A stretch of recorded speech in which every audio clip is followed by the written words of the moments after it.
Chapter 1. The man who collected her corpse Su Yingxue was dead. Her biological father and stepsister destroyed her brotherhood and she became a wandering spirit. She watched helplessly as her corpse was exposed to the wilderness and eaten by wild beasts.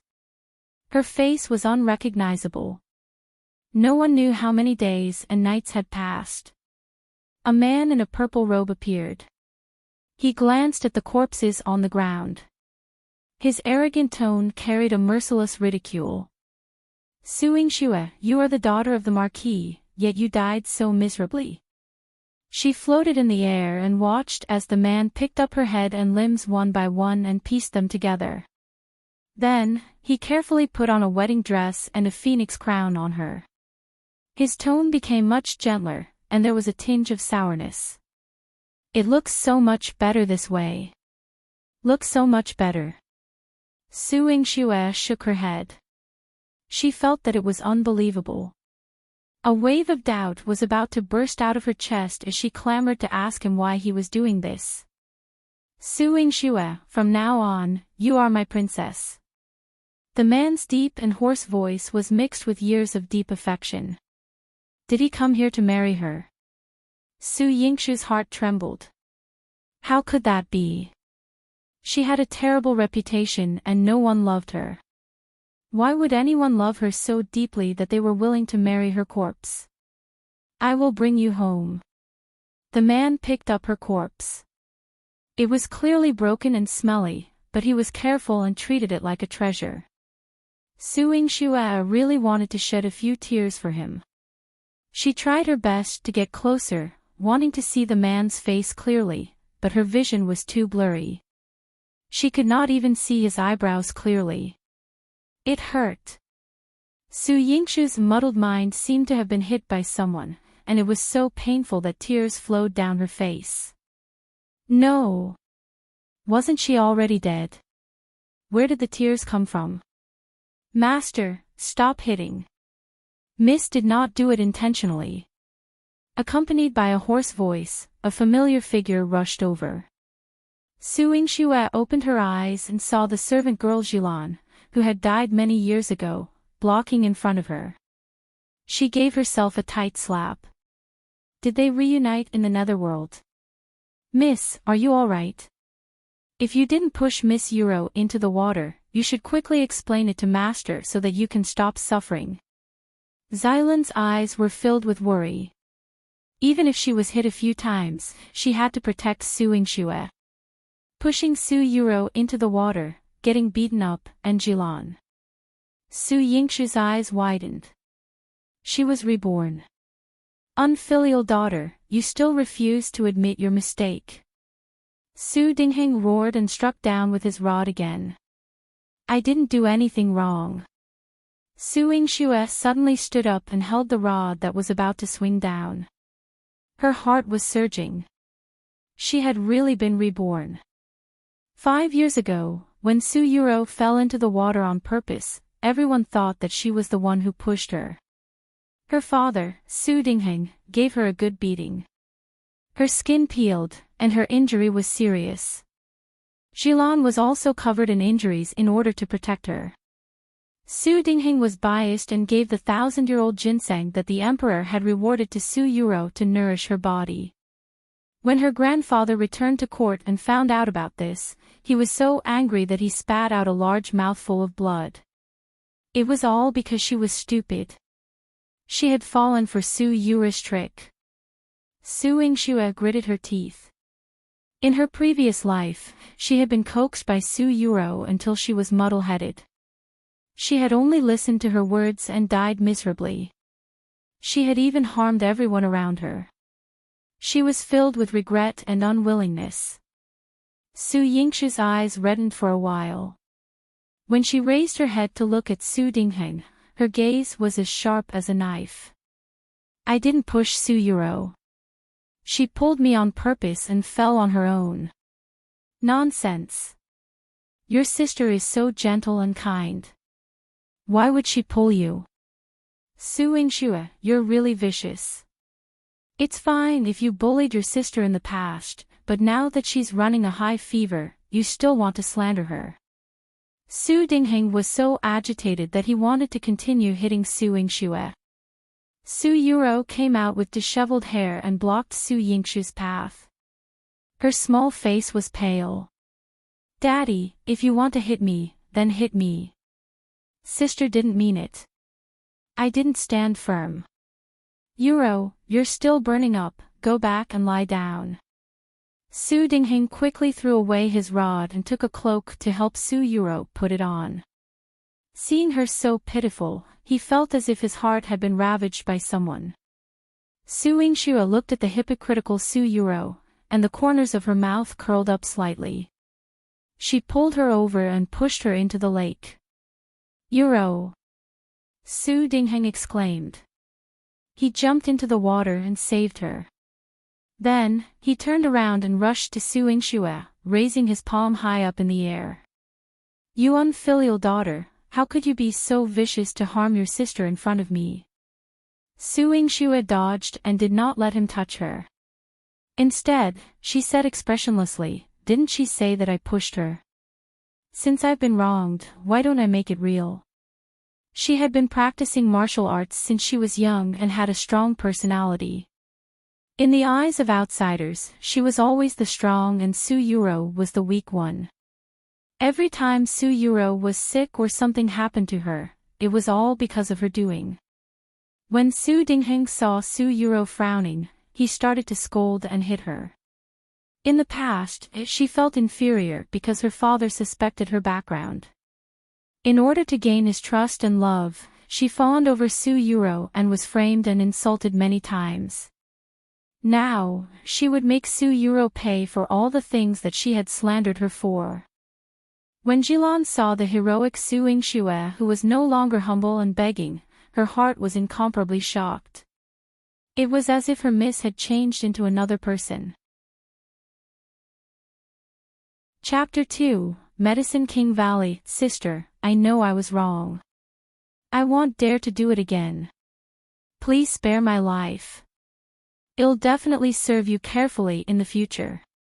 Su Yuro was protected well by the maids, but there were 2 lines of tears on her face as if Su Yingxue had done something unforgivable to her. However, she was already gnashing her teeth in her heart. Su Yingxue, who usually listened to her every word and did not dare to say anything even if she was wronged, what was wrong with her today? How dare she push her into the water in front of her father? The thought of it made her angry. She cried in front of Su Dingheng even more weakly, "Daddy, don't blame sister wrongly. She also wants you to see her more and accompany her. It's my fault for hindering the father-daughter relationship between both of you. Before sister cools down, I won't be seeing you." "Yuro, what nonsense are you saying? Daddy's heart aches for you." Su Dingheng held Su Yuro's hand and shouted at Su Yingxue, "Hurry up and apologize to your sister. You will soak in the lake for 2 hours. Before the time is up, you're not allowed to come up. Otherwise, it'll break your legs." Su Yingxue lost her mother when she was young. Although her grandfather doted on her, she longed for her father's love and never dared to disobey Su Dingheng's orders. She did not dare to move even when he punished her to kneel for half a day on a snowy day. At this moment, Su Yingxue sneered, "Father, you can't differentiate right from wrong, and you don't know who's superior or who's inferior. You're punishing me, the legitimate eldest daughter, for a bastard child. No wonder grandfather refused to place you in an important position." "What did you say?" Su Dingheng was so angry that his face turned green. Not only did his daughter, who had always been submissive to him, disobey him, but she also exposed the fact that his father did not like him in front of so many people. It was no different from slapping him hard. He picked up his rod and beat Su Yingxue up again. Su Yingxue stood up straight. "Father, is your hearing bad? If you hit me again because of an illegitimate daughter, if word gets out, outsiders will say things that are 100 times worse than mine." Su Dingheng's hand that was holding the rod trembled. Su Yingxue turned around and met Su Yuro's gaze. Her beautiful face carried a noble and cold temperament. Su-Yuro, remember, if you accuse me of pushing you into the water again, I'll let you drown in there. Su-Yuro's eyes were filled with tears, and her expression became more aggrieved. What nonsense are you talking about, you brat? Yuro is your sister. Su Dingheng's heart ached as he stood in front of Su-Yuro. His eyes were filled with disgust and anger as he looked at Su Yingxue. Su Yingshu's lips curled into a mocking smile. She reached out to grab Su-Yuro and threw her into the lake. In a panic, everyone was busy saving Su-Yuro. It wasn't until she left that everyone's minds rang with alarm bells. The eldest miss was different from before. Su Yingxue brought Jilan back to the courtyard. Jilan gritted her teeth and supported her weak body. Miss, go back to your room and lie down. I will get a doctor for you. Su Yingxue caressed her hand. Good girl, go back and wait for me. I'll go get the medicine myself. Her mother, Princess Shuli, was the #1 female doctor of the Great Qing dynasty. Although she passed away when she gave birth, she inherited her mother's talent and knew medicine from a young age. She could learn faster than doctors who had studied for many years by flipping through medical books. It was not difficult for her to prescribe medicine to treat external injuries. But this time, she was not only going to take ordinary medicine, but also the 1,000-year-old ginseng that her grandfather had treasured. Her grandfather had stored the ginseng in a secret compartment in the pharmacy. Initially, he had only told her about it. However, in her previous life, in order to please her father, she had used this information to curry favor with him. As a result, Su-Yuro had casually fallen into the water and taken this 1,000-year-old ginseng through her father. This time, she wanted to strike first and gain the upper hand. She would not give them the chance to take advantage of her. However, as soon as she opened the box, a golden light flashed in front of her eyes and she entered an unfamiliar place. The green grass was like a carpet, and the fragrance of medicine wafted in the air. Not far away, the sound of a waterfall could be heard. Don't eat me, don't eat me. I'll give you all the medicine King Valley, don't eat me, boo-hoo, who are you? The sound of a child crying rang in her mind, and Su Yingshu's head hurt from the noise. I'm a spirit ginseng that has lived for thousands of years. A human accidentally plucked me, but I don't want to die. As long as you don't eat me, everything in Medicine King Valley is yours. Little Ginseng's voice was like that of a 3-year-old child, making one's heart ache. Su Yingxue looked at everything in front of her strangely. It was not a scene she had ever seen before. The rare herbs planted in the herbal field were hard to find in 100 years. When she saw the blood-clotting grass in the herbal field, her eyes immediately lit up. There's actually so much here. In her previous life, when she was beaten up, her big brother Su Hao gave her a stalk of blood-clotting grass. When she received it, she thought that he was stingy and only gave her one. Later on, she found out that blood-clotting grass could quickly heal wounds and strengthen muscles and bones. It was extremely rare. One stalk was worth thousands of taels of silver in the market. That stalk of grass that she received from her big brother was obtained from the military camp when he suffered serious external injuries. The military camp had allocated it to him so that he could participate in the military competition in the future after he recovered. However, he couldn't bear to use it and gave it to her, and she threw it away in a fit of anger. Now that she thought about it, she felt that she was so stupid. She continued to look and found that other precious medicinal herbs, such as crocus and sarcophagus, were also everywhere. It was simply a paradise for doctors. All kinds of beast horns and spirit herbs are in the pharmacy. Little Ginseng's voice lured Su Yingxue forward. There was an exquisite pharmacy in the valley. Rare herbs and equipment were all available. Most importantly, the water here contained medicinal qi. Su Yingxue drank a few drops of dew from the leaves. Not only did she quench her thirst, but she also felt that her blood was circulation well. The pain from being hit by Su Dingheng instantly disappeared. Ginseng, is this your territory? Oh. You could say so. Let's make a deal. As long as you don't cook me, this place will be yours. The little ginseng was very generous. Although she could only hear its voice, Su Yingxue felt that this was a good deal. She blinked and returned to the pharmacy in an instant.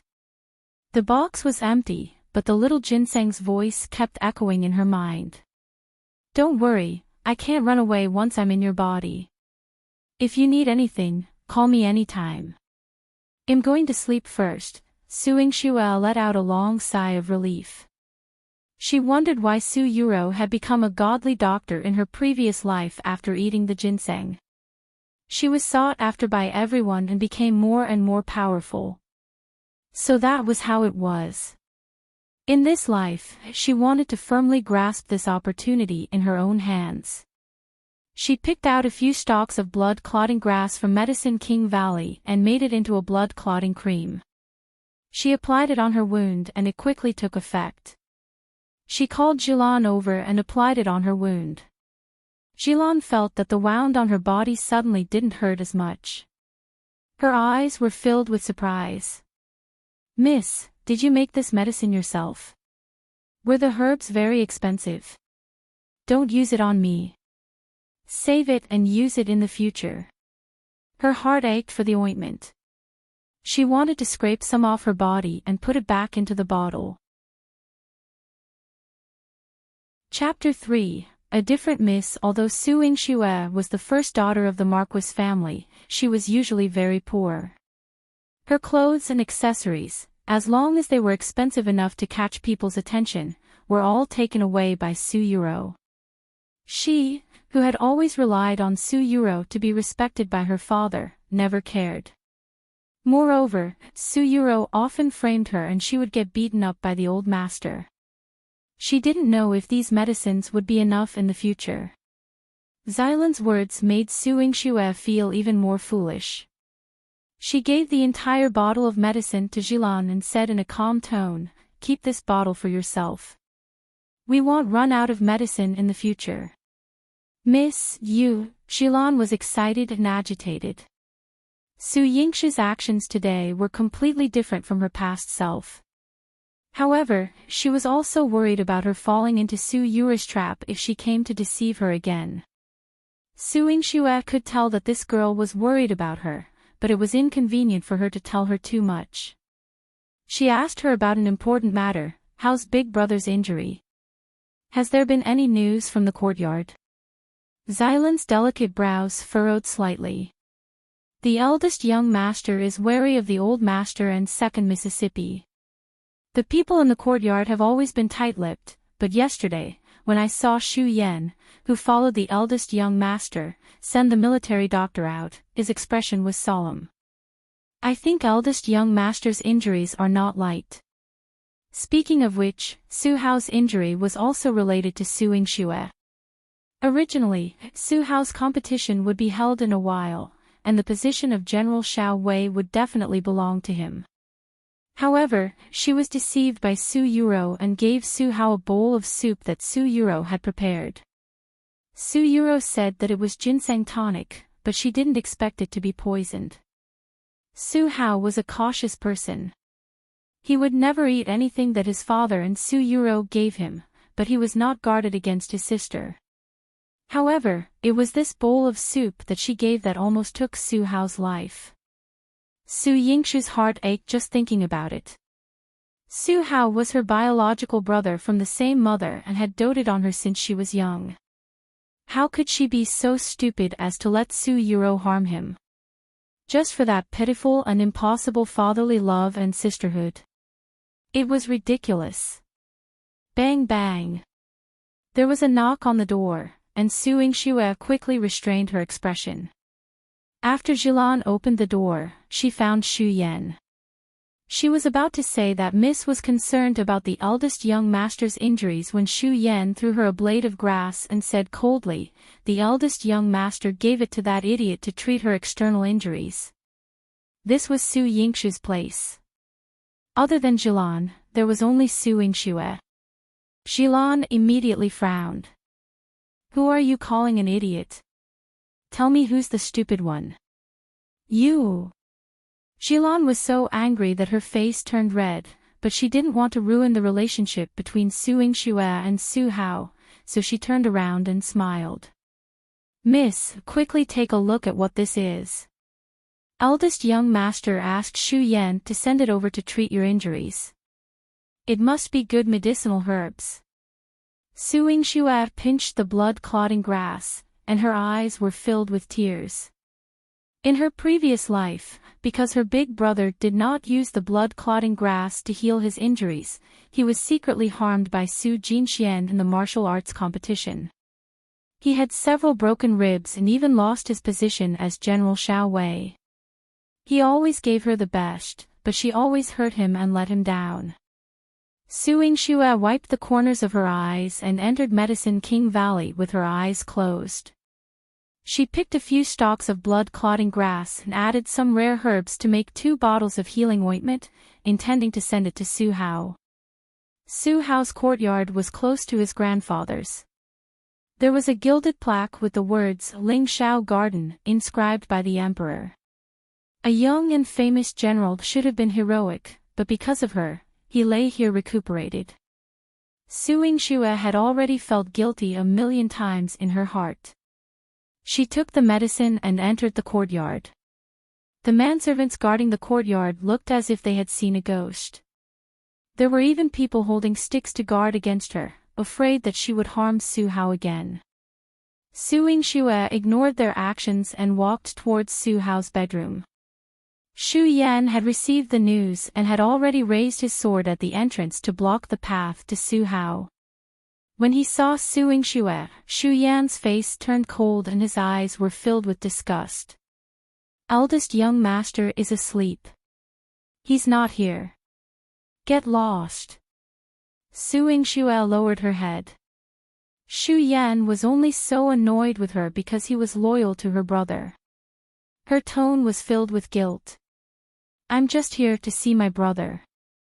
Please go and ask my brother if he's willing to see me." Xu Yan snorted coldly. He usually hated Su Yingxue the most. As Su Hao's sister, she had been brainless since she was young. As long as Su Hao didn't look after her, she would be instigated by Su Yuro. However, after Su Hao grew up, he had more things to do. He had to learn literature, practice martial arts, and fight on the battlefield.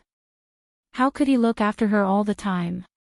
Su Hao hadn't been back for a few years, and Su Yingxue had been turned into a slave by Su Yuro. She listened to everything in the courtyard. Not only did she not get close to Su Hao, but she also helped Su Yuro and her brother to harm him several times. Xu Yan wanted to pry open Su Yingxue's brain and see what color paste was inside.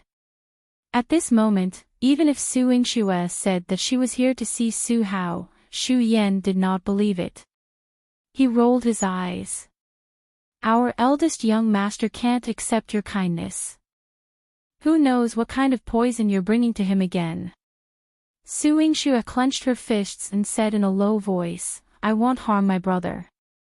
If he's hurt in the slightest, you can do whatever you want to me." The determination in her eyes was shocking. Xu Yan was greatly shocked. Su Yingxue was usually arrogant and despotic. What kind of underhanded trick was she playing now? Just as he was thinking about what to do, a weak voice came from the room. "Xu Yan, let her in." "Brother," this warm and mellow voice made Su Yingxue's eyes tear up. She pushed open the door impatiently. The room was filled with the smell of medicine and the smell of blood. Su Hao must have been injured badly and lost a lot of blood. Su Yingxue quickly ran to the bed. Su Hao struggled to sit up, but when he saw Su Yingxue, he forced a smile. "Sister, you're here. Brother, Su Yingxue approached with tears in her eyes. The moment she held Su Hao's hand, she felt that her rebirth was so real. Her gaze swept past his handsome eyebrows, his beautiful eyes, and the love in his eyes. It was as if strands of intertwined light enveloped her. Su Yingxue took out the ointment, and her eyes were filled with apology. Brother, you're so seriously injured, yet you still gave me the blood-clotting grass. This is a ointment I made with the blood-clotting grass. Take it and use it. Your injuries will heal faster. But what about your injuries? Su Hao frowned, and a trace of worry appeared on his handsome face. If I didn't hear it so late, I definitely wouldn't have let father hit you again. This blood-clotting grass is very good at healing external injuries. Sister, you can go back and heal yourself. I'm fine. Su Hao's heart ached and he was sad. His blood surged and he immediately coughed heavily. Brother, you're seriously injured and you still say it's fine. I'm not hurt. Besides, I've already applied medicine. Look. Su Yingxue rolled up her sleeves. The bruise on her fair and slender arm had already mostly dissipated. The effect of the blood-clotting grass was extremely good. Su Hao held her arm, but anger surged in his heart. Father can't tell right from wrong. He's too much. Chapter 4. Her brother believes her. Big brother, don't be angry. Hurry up and apply the medicine. Su Yingxue was afraid of provoking him again, so she hurriedly urged him. Su Hao looked at the medicine in her hand and then looked at her eyes, but he was a little hesitant. Shu Yan instantly snatched the medicine from Su Hao's hand and glared at Su Yingxue with a vigilant face. Eldest young master, don't use it. There might be some kind of poison in this medicine. What if your wound festers and you become disabled? Shu Yan, shut up. Su Hao scolded him with a cold face. Young master, I didn't say anything wrong. Haven't you been harmed by this sister for the past few years? If it wasn't for her, would you have been so seriously injured? You're quite generous. The blood-clotting grass that His Highness bestowed upon you, you casually gave it to her. I wonder what your heartless sister has mixed in to harm you. I didn't. Su Yingxue applied the ointment on her arm before turning to look at Su Hao. Brother, don't worry. If I drug you again, I will die a horrible death. Don't say that. I'll use it. Su Hao asked her to wait outside the screen and applied the medicine with Shu Yan's help. When Su Yingxue went in again, Shu Yan's eyes were about to pop out. Every hair on his body was screaming with dissatisfaction at her. Su Yingxue pretended that she did not see it and did not take it to heart. She placed 2 bottles of new medicine by Su Hao's bed.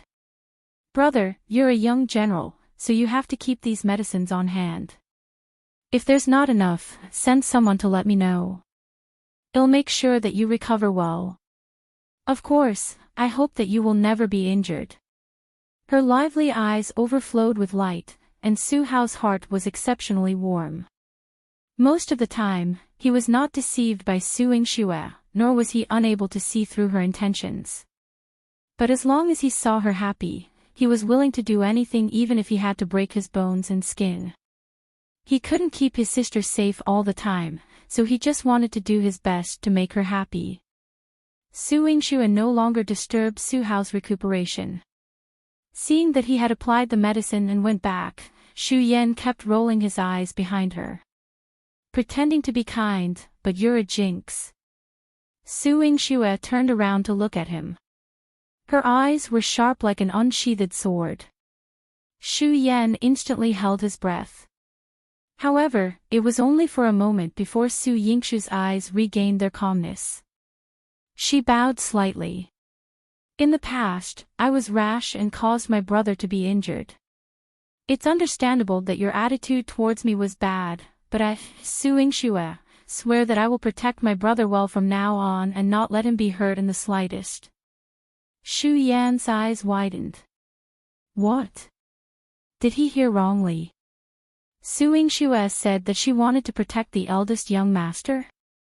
Was she crazy? He quickly ran back and asked Su Hao to see if he was hearing things. However, Su Hao leaned against the bed and frowned. There is definitely more than one blood-clotting grass in these 2 bottles of medicine. There are also other precious medicinal herbs. His expression was solemn.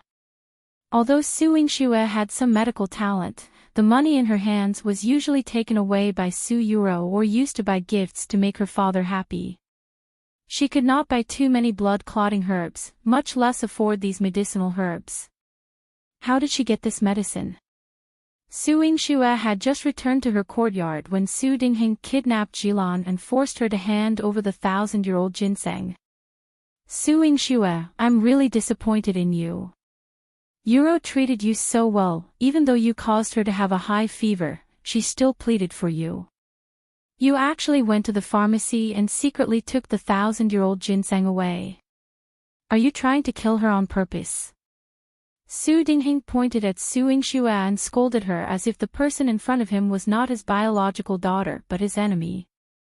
Su Yingxue's expression was calm, and her tone was unperturbed. The 1,000-year-old ginseng was bestowed to grandfather by the emperor. Father, are you going to give the 1,000-year-old ginseng to Su Yuro? What's wrong? Do you want to monopolize it? Yuro is my daughter, your biological sister, and also the Marquis bloodline. Could it be that she can't use it? Hurry up and hand over the ginseng. As if he was afraid that Su Yingxue would swallow the ginseng for herself, Su Dingheng sent people to search Su Yingxue's room the moment he arrived, but they did not find anything. Su Dingheng's gaze fell on her. Su Yingxue looked at Su Dingheng with a mocking gaze. This was her father whom she had respected for many years. She had lost her mother when she was young and valued her parents' love more than anything else. She yearned for Su Dingheng to love her and protect her. When she saw that he doted on Su Yuro, she desperately treated her well, hoping that he would give her some pitiful fatherly love for Su Yuro's sake. But how did he treat her? First, he betrayed his relationship with her mother, then he colluded with Su Yuro to kill her grandfather, and then he charged her brother with treason, pushing them all to hell. Then, he would sit in the Marquis manor and embrace his women and children as he pleased. Brother and I have used the ginseng. Father, go find another one. Su Yingxue's lips curled into a mocking smile. As expected, she looked at Su Dingheng, who flew into a rage. What did you say? You guys. What do you mean by you two used the ginseng? What's going to happen to Yuro? What a joke. Why can't brother and I use it? We are the legitimate children of the Marquis manor. Who is she, Su Yuro? How could a nameless illegitimate child be worthy of the ginseng bestowed by the emperor? Su Yingxue's tone was domineering, and her aura was sharp like a knife. Su Dingheng's gaze was vicious. He actually did not know how to retort Su Yingxue's words. Because the old man didn't allow it, he still couldn't marry Shulan. Even Yuro and her brother didn't have a status in the Marquis manor. But in the past, Su Yingxue had always obeyed everything he said. If he wanted anything, she would give it to him even if she had to risk her life. Now, she actually used the ginseng and was so unyielding. Suspicion rose in his heart, but when he remembered that Yuro was still lying in bed, he softened his tone. Father knows that you're not convinced today, but you harmed Yuro first, how can I not punish you? Even if you're angry, you should be done. Hurry up and take out the ginseng. How can you and your brother finish it? If I say I'm done eating, then I'm done eating. Su Yingxue did not care about Su Dingheng's coaxing. She pulled Jilan into the room and closed the door. Su Dingheng threw a tantrum in the courtyard, then turned around and rushed out of the manor to look for the ginseng. Su Yingxue heard that Su Dingheng had gone to all the big medical centers outside and only found 100-year-old little ginseng. When Jilan heard this, she was so angry that her little face puffed up. She felt indignant for Su Yingxue. The Marquis is too biased. He didn't care about Miss, but he was so worried about Miss Euro. Those who didn't know would think that Miss Euro was the legitimate daughter of the Marquis Manor. Hasn't Su Euro always boasted that she was the daughter of the Marquis Manor and that her manners and upbringing were better than mine? The corners of Su Yingxue's mouth curled up in a mocking arc as she tied the wristband closer. Miss, it's so late. Are you still going out? Are you going to get that bottle of medicine for me? Since it was snatched away, then let it be. I don't want it anymore. Miss, I don't want you to get hurt. Jilan quickly stopped Su Yingxue, thinking that it was all her fault for talking too much. She had told Su Yingxue during the day that when the Marquis came to search the room, he had taken away the bottle of medicine that Su Yingxue had given her. If Su Yingxue went to ask for it now, she would probably be at a disadvantage. Chapter 5. Father makes trouble. Silly girl, it's better to make it again than to ask for it. Moreover, my brother also needs medicine. I have to go and pick some more medicine. Su Yingxue patted her head to comfort her, but she actually had other plans. She was nimble and would not be discovered even if she left the residence quietly. However, she deliberately left through the main door so that the gatekeeper could see her so that he could report to Su Dingheng and Su Euro. She had taken out so many blood-clotting herbs from the Medicine King Valley for no reason, and it would certainly arouse suspicion. She had gone out this time to deliberately look like she was picking herbs for them to see. Su Yingxue deliberately slowed down her pace. After letting the people from the Marquis Manor catch up, she ran to the mountain outside the city. After turning around twice, she lost them. The two servants looked at each other. Where is she? Where did the eldest young miss go? I'm asking you. I told you to keep an eye on her, but you lost her. Let's see how you explain this to the Marquis when you go back. Su Yingxue saw the two of them leave, and the corners of her mouth curled up slightly. She was about to enter the Medicine King Valley when a gust of wind blew. Whoosh! With the sound of an arrow, Su Yingxue immediately turned around and dodged. A wild wolf fell behind her, and before it could howl twice, it died. Su Yingxue looked in the direction where the arrow came from and saw a tall man standing not far away. Su Yingxue asked in confusion, "You saved me." Before the other party could say anything, Su Yingxue had already noticed the figure of another person. She had never been afraid of the dark or ghosts, but the appearance of this person made her feel a chill all over her body, and an invisible pressure approached her. The man's thin lips parted slightly, and his low and hoarse voice was magnetic. Su Yingxue. He called out her name accurately. Su Yingxue instantly began to think.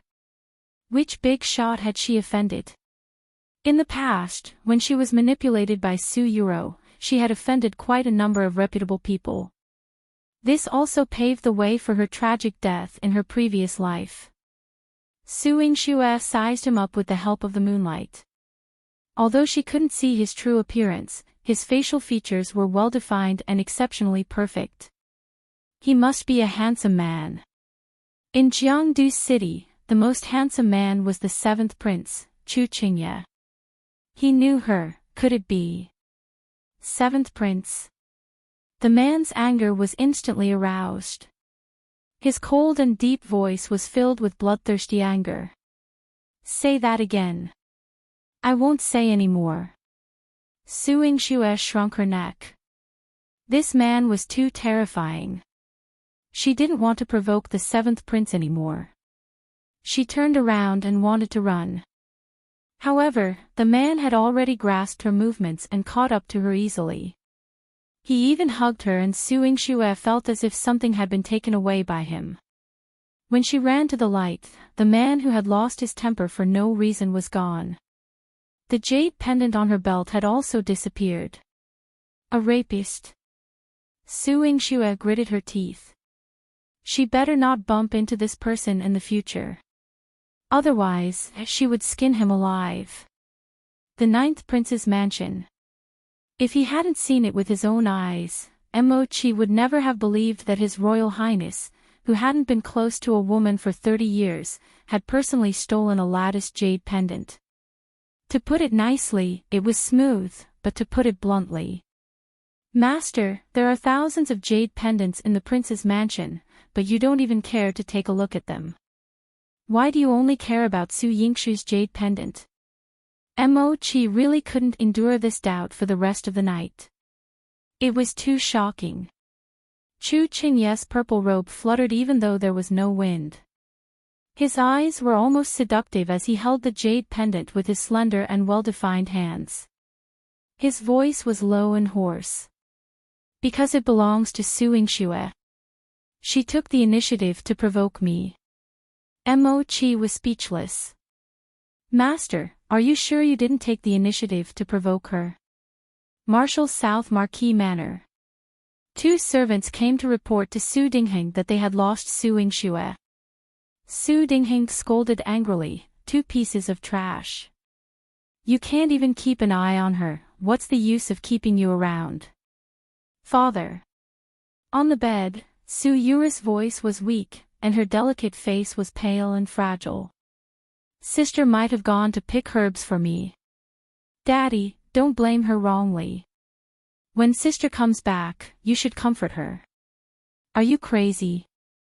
My silly daughter, she ate all the 1,000-year-old ginseng, causing you to lie in bed and unable to recover, yet you still put in a good word for her. Su Dingheng looked at his daughter, whom he doted on like his dearest darling, and his heart was filled with thorns. Why didn't he kill Su Yingxue? If he had killed her earlier, would she still be alive to eat the ginseng? And she ate all of them without leaving any for Yuro. Just thinking about it was detestable. A hint of malice shone in Su Yura's eyes. Su Yingxue had always listened to her and occasionally lost her temper. She had always used her father's power to tame her, but now she had pushed her into the water 3 times and even taken away the most precious 1,000-year-old ginseng in the house. How despicable. She must make her spit it out and return it to her. She was the daughter that Su Dingheng held in his heart. In this Marquis manner, no one would say that she wasn't the honorable legitimate daughter. Su Yingxue was rude and was not worthy of being mentioned in the same breath as her. Father, I don't believe that sister would be like this. Even if she really ate all the ginseng, I have no complaints.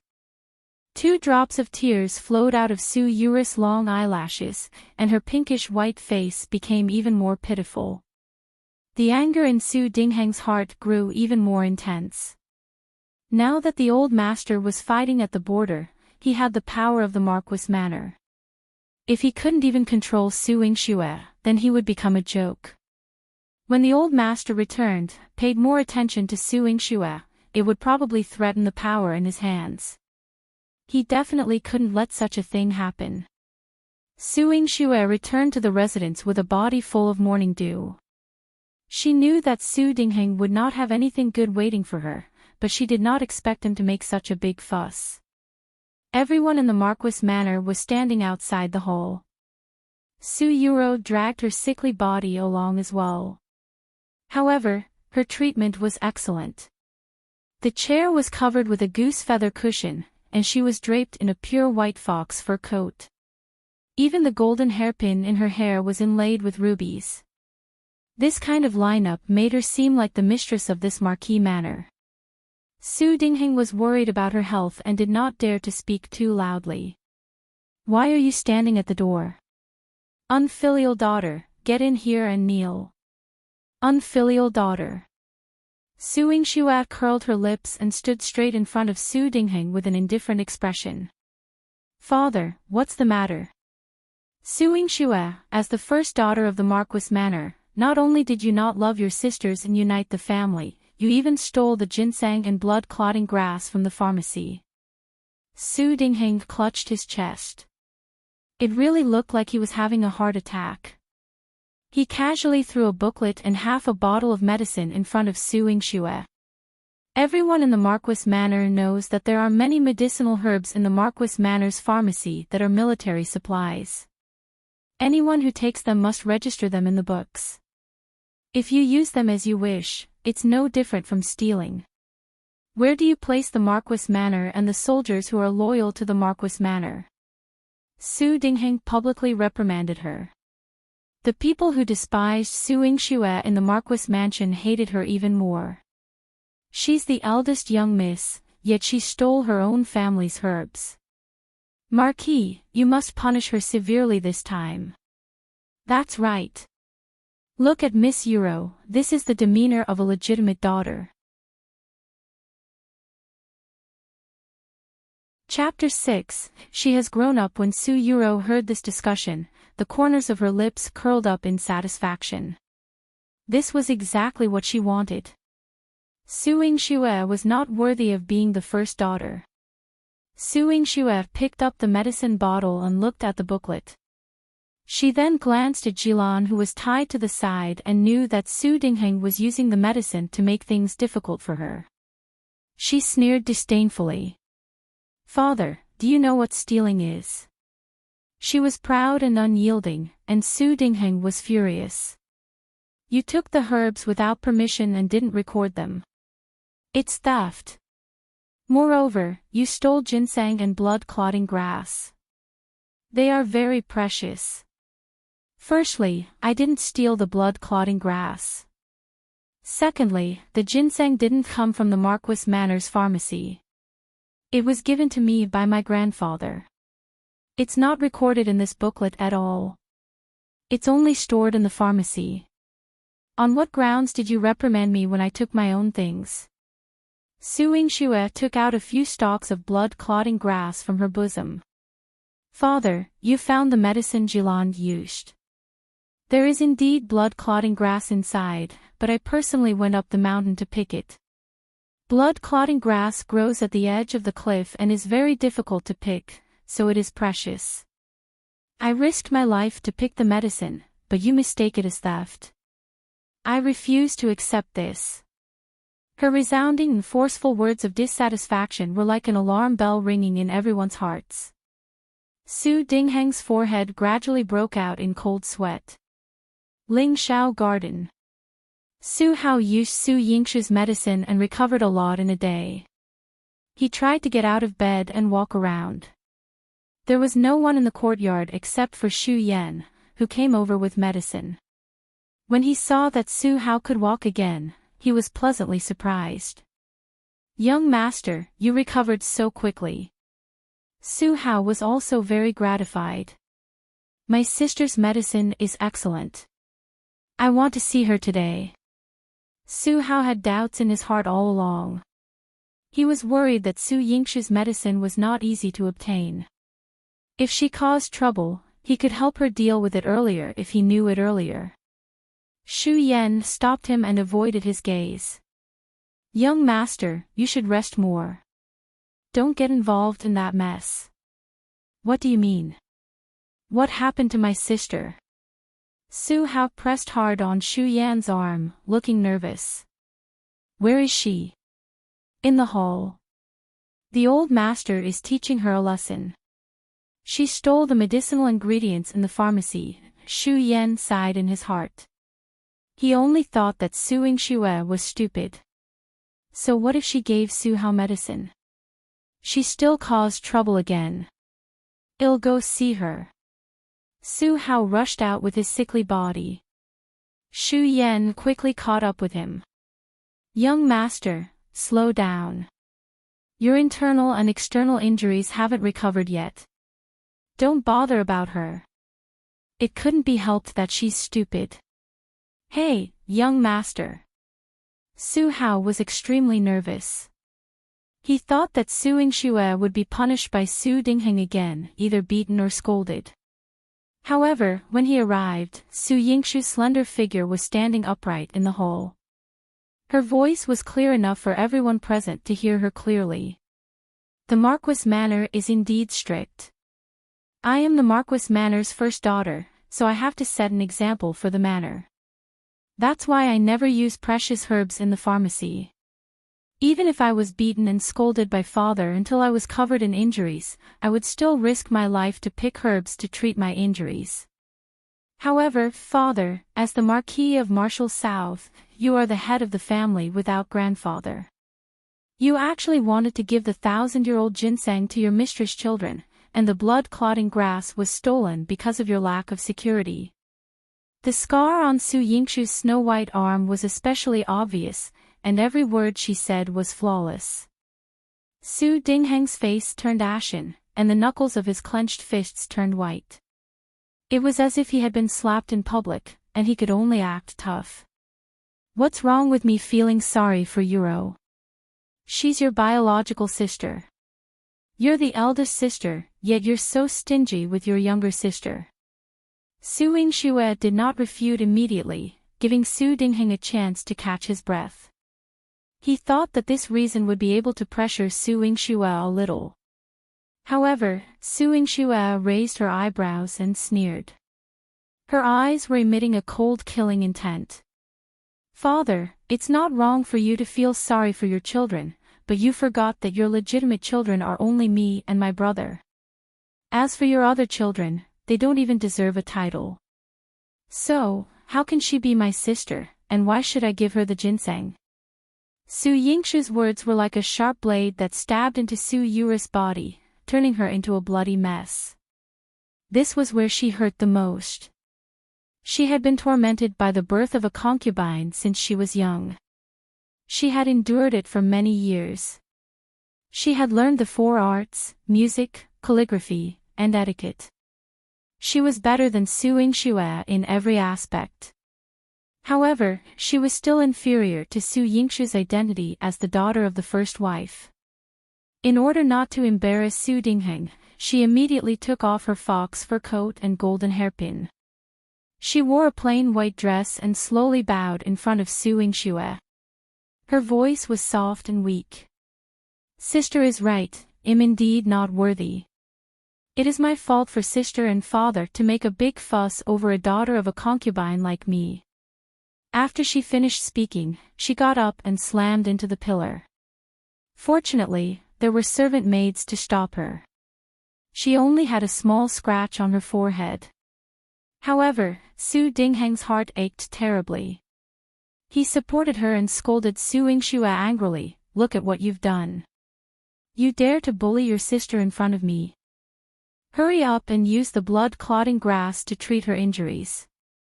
Su Dingheng ordered his men to take the blood-clotting grass from her. Su Yingxue glared at him. Who dares? Her eyes were sharp, and her entire body exuded a noble and inviolable aura, instantly making people not dare to approach her. She glanced at Su Yuro indifferently. Father, if you want to give her the blood-clotting grass, you can just take it from the pharmacy.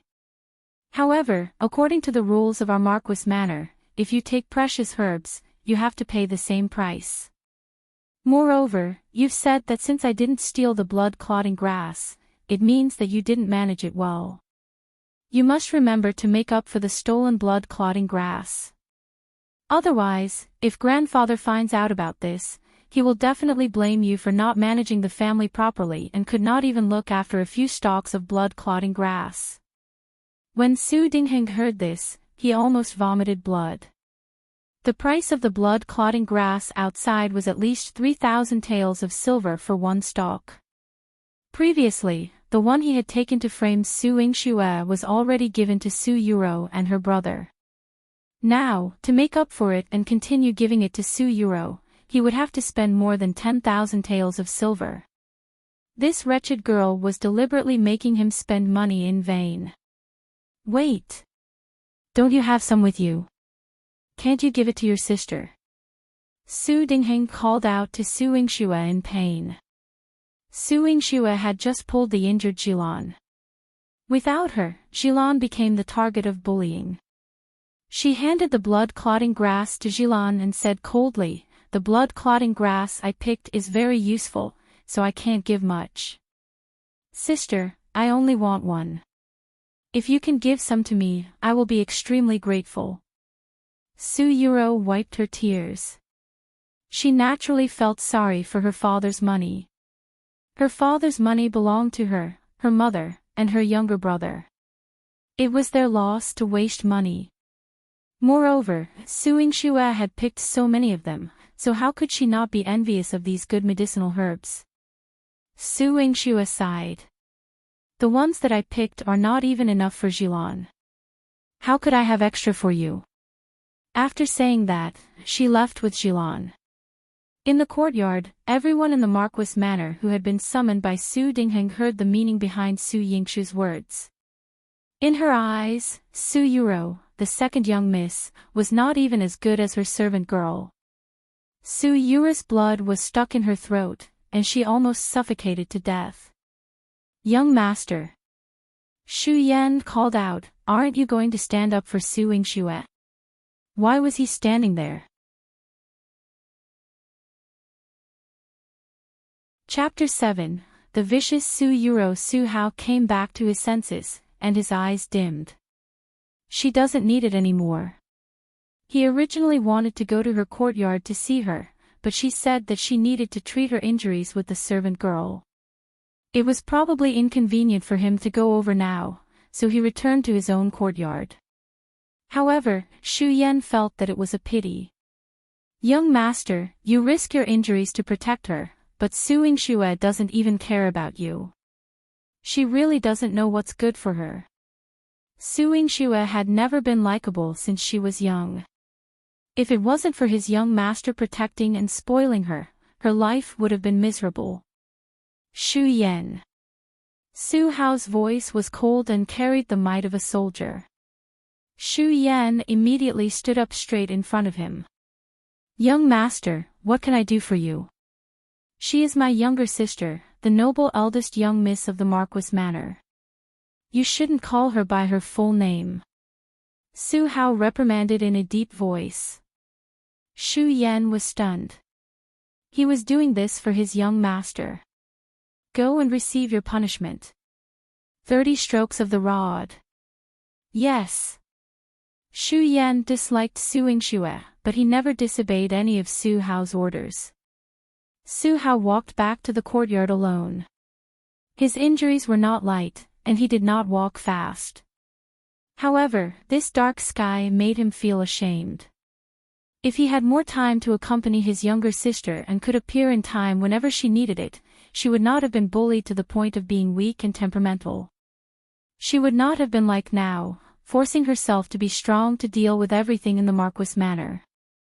The stronger she was, the more guilty he felt. In Su Yingshu's courtyard, Jilan was holding the blood-clotting grass that she had picked back. Her eyes were teary, and her tears were about to fall. Young miss, it's all because of me that you were scolded by the Marquis. I really should die. Suingshue grabbed Xilan's collar and pulled her up. Blaming yourself like this won't do me any good. Jilan, if you want to be my servant, you have to put away your temper and think about how to protect yourself and me. Suingshue could not help but sigh in her heart. Xilan's personality was inherited from her. She was weak and timid in the past. If others said something bad about her, she could think about it for 3 days. She compromised, but others only treated her as a fool and stepped on her more and more. If she wanted to establish the demeanor of a legitimate daughter, she had to be strong. A person's strength came from the inside out. One had to have a strong heart and even stronger abilities. She had been reborn, and many of her fragile hearts had been crushed and trampled into pieces in her previous life. In this life, she wanted to build an indestructible heart for herself, so that she would be strong enough to protect herself and the people she owed in her previous life. As for her powerful abilities, since she had the Medicine King Valley, she had to make good use of it. The Marquis Manor was controlled by her father, and she was restricted in every aspect. The first thing she had to do was to earn enough money. Only with money in hand could she compete with her father and Suyuro. Su Yingxue and Jilan rummaged through her room together. As expected, there was nothing valuable left, making her feel quite vexed.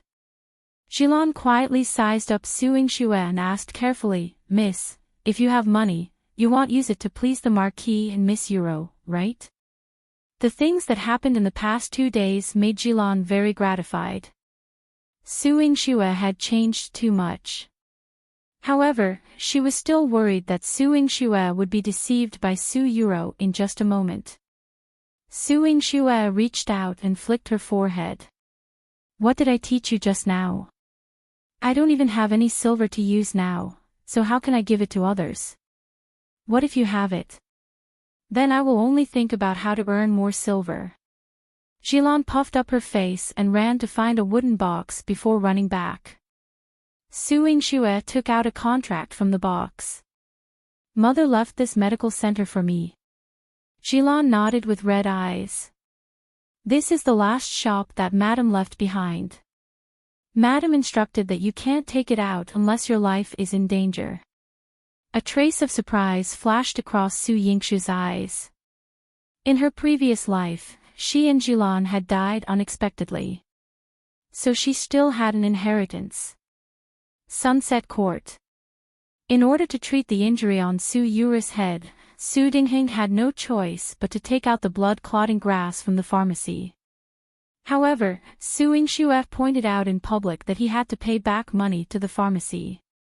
Otherwise, he would be committing theft. This was the trap he had originally set for Su Yingxue, but Su Yingxue had grabbed the rope and strangled him. In order to shut up the Marquis Manor, he had forcefully given the pharmacy 10,000 taels. He wished he could break Su Yingxue's bones and tendons. "Daddy, it's all my fault. I caused you to waste so much money. If Mother knew, she would blame me for not sympathizing with you." Su Yuro knelt on the bed and apologized to Su Dingheng. Her eyes were filled with tears and she looked pitiful. Su Dingheng's heart softened immediately. He quickly helped her lie down. "My dear daughter, this is clearly Su Yingxue's fault. She refused to give you the blood-clotting grass and insisted that I spend a few thousand taels of silver. I will find a chance to teach her a lesson." What made Su Dingheng angry was that Su Yingxue, who had always been at his mercy, had become a different person. Not only was she unable to be controlled, but she had even turned around and strangled him. This made him feel a great sense of danger and fear. He could not let Su Yingxue continue to grow like this. "Daddy, I originally had a poetry recital to attend tomorrow, but now that my face is injured, it's not convenient for me to go. Please send someone to apologize to the 7th prince and say that I've let down his good intentions." Su Yura's reminder made Su Dingheng remember that Su Yingxue admired the 7th prince and even asked the old man to ask for a marriage agreement with the emperor. The emperor had already promised, but he had yet to issue an imperial edict. He could not control Su Yingxue, but if he used the 7th prince to oppress her, she would definitely not dare to go against him. He quickly patted Su Yura's shoulder and comforted her. "Good daughter, leave this matter to me. Rest well. I won't let Su Yingxue hurt you again." Su Yuro nodded timidly, but a hint of viciousness flashed across her eyes. The next day, Su Yingxue was prepared to go and take a look at her inheritance. There were quite a lot of medicinal herbs in Medicine King Valley. If she had a medical center in her hands, she would have a lot of money in her pocket when she started running it. At that time, she would be able to take back the power of the Marquis Manor from Su Dingheng's hands step by step, and eliminate those who threatened her and her brother's safety one by one. However, before she could leave the manor, 2 fierce guards stopped her. "His Highness wants to see you." "His Highness?" Su Yingxue raised her eyebrows. These 2 people were dressed like soldiers of the royal family. The Marquis Manor did not participate in the fight for the throne and did not have close ties with any prince. However, the direction they brought her to was Su Yura's Sunset Court. In the courtyard, Chu Qingye was dressed in a moon-white robe. The collar and sleeves of his robe were embroidered with a soaring dragon cloud pattern that symbolized his status. He was like a gentleman, making people think of him crazily. Su Yingshu's heart skipped a beat when she saw him. That's right. In her previous life, Chu Qingye was her favorite. Even though Chu Qingye had never been nice to her, her eyes were still filled with him. A young girl's yearning was so brainless and unreasonable. Chapter 8. The ninth imperial uncle has arrived. However, Chu Qingye looked at her with disdain and disgust. Su Yingxue curled her lips mockingly. May I know why your highness summoned me? A hint of surprise flashed across Chu Qingye's amber eyes. Everyone in Jiangdu City knew that Su Yingxue admired him. She had always been humble in front of him, afraid of angering him. She did not even dare to look up at him. Now, she was holding her head high and puffed out her chest, looking down on him. This made him very unhappy. His tone was filled with disdain. Su Yingxue, I haven't seen you for a few days, but you've grown up. You disobeyed your father at home and bullied your sister. Do you still have any respect for the laws of the country? Su Yingxue burst out laughing. Your Highness, you must be joking. Of course, I take the laws of the country to heart. As for the family rules, speaking of which, did you come to the wrong door? The mockery in Su Yingshu's eyes reminded Chu Qingye that this was the Marquis' manner, not his manner. He had come here to teach her family rules. A joke of the year was born. Su Yingxue. Chu Qingye growled coldly in a low voice, are you looking down on me? Yuro is my good friend and I respect the Marquis of Marshall South greatly. But now, you treat them like this. I will not let you off. Oh. Su Yingxue raised her eyebrows. She wanted to know why His Highness wouldn't let her go. Kneel down immediately and apologize to the Marquis and Yuro, and I'll spare you. I'll save you faces in the future, or else, don't blame me for being ruthless. Chu Qingye spoke with conviction and righteousness. If she had not died once, she would have listened to every word Chu Qingye said and done it, but what was he talking about now? In her previous life, he had been in cahoots with Su Yuro, coaxing her so much that she had to go around in circles. Before she died, he had slept with Su Yuro right in front of her. In this life, why should she listen to him?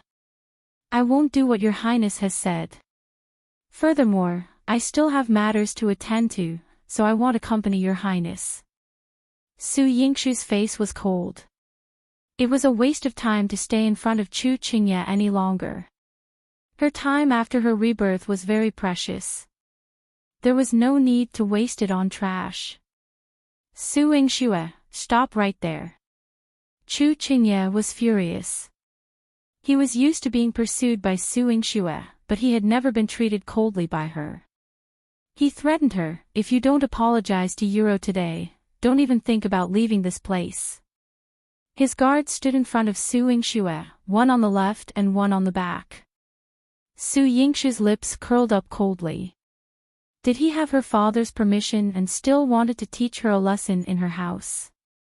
Your Highness, don't. Su Yuro was dressed in a green dress as she ran out of the room. Her body was like a willow, and after taking 2 steps, she fell towards Chu Qingye. Chu Qingye quickly helped her up, his eyes filled with heartache. Yuro, why did you come out when you're sick? Go back to your room and lie down. Your Highness, it's all my fault. If you punish my sister today, I will blame myself. Your Highness, please don't blame her. 2 lines of tears flowed down Su Yuro's delicate face, and the cinnabar dot between her eyebrows looked light and charming. Chu Qingye hugged her delicate body and was especially moved. However, he hated Su Yingxue even more in his heart. Su Yingxue, look at how good Yuro is to you. She's so sick, yet she's still pleading for mercy for you. You pushed her into the water and even snatched her ginseng. How despicable.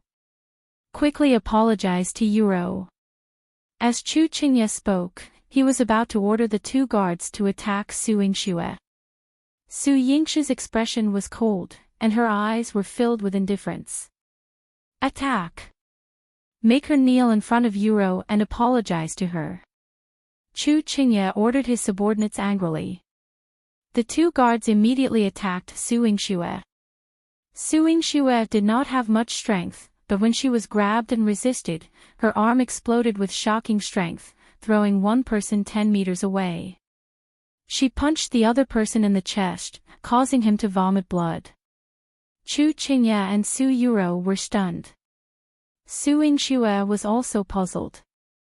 In her previous life, she did not seriously learn martial arts. Her grandfather forced her, but she only managed to practice some mediocre martial arts. It was impossible for her to defeat the royal guards, but now... Fight! Beat these two bastards up! The voice of a 3-year-old appeared in her mind. Su Yingshue's eyebrows moved slightly. Little Ginseng, it's you. I'm already a few thousand years old, you're the little one. If they bully you, they're bullying me. Beat them up. Don't feel bad. Little Ginseng threw a tantrum in a childish voice. Its voice was crisp and cute.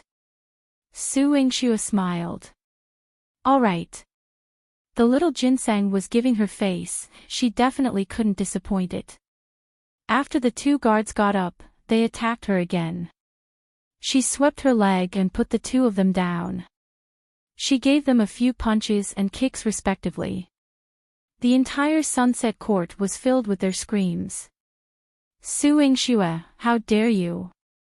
How dare you touch the people around me? Chu Qingye's face turned green.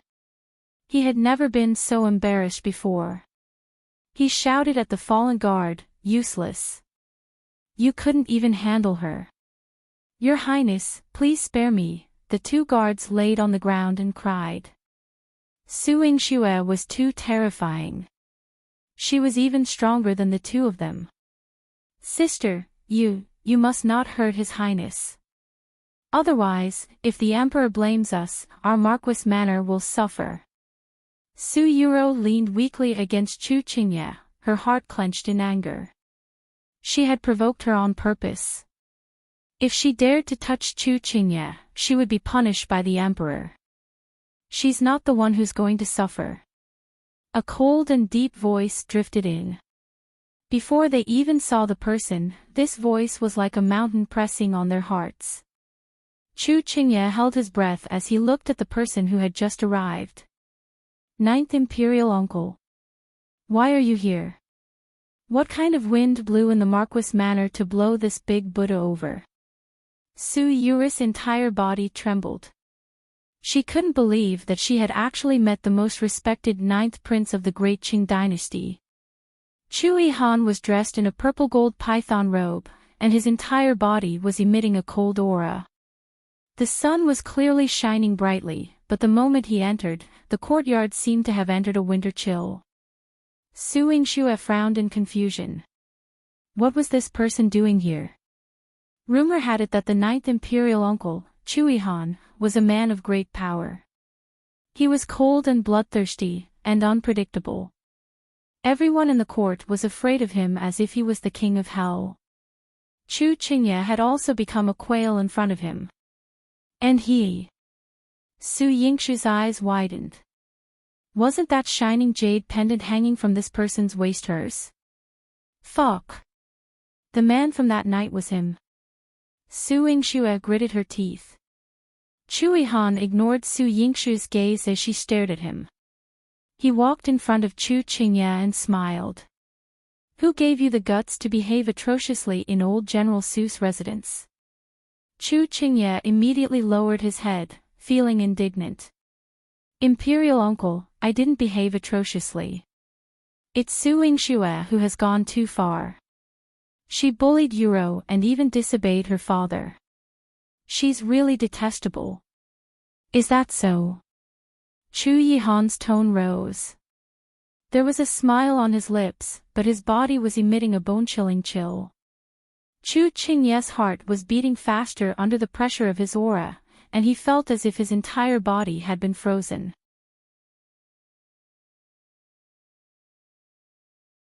Chapter 9. Chu Yihan's illness is pretty serious. Your Highness has graced me with your presence, and I did not go and greet you. Please pardon me. When Su Dingheng heard that Chu Yihan had arrived, he hurried over.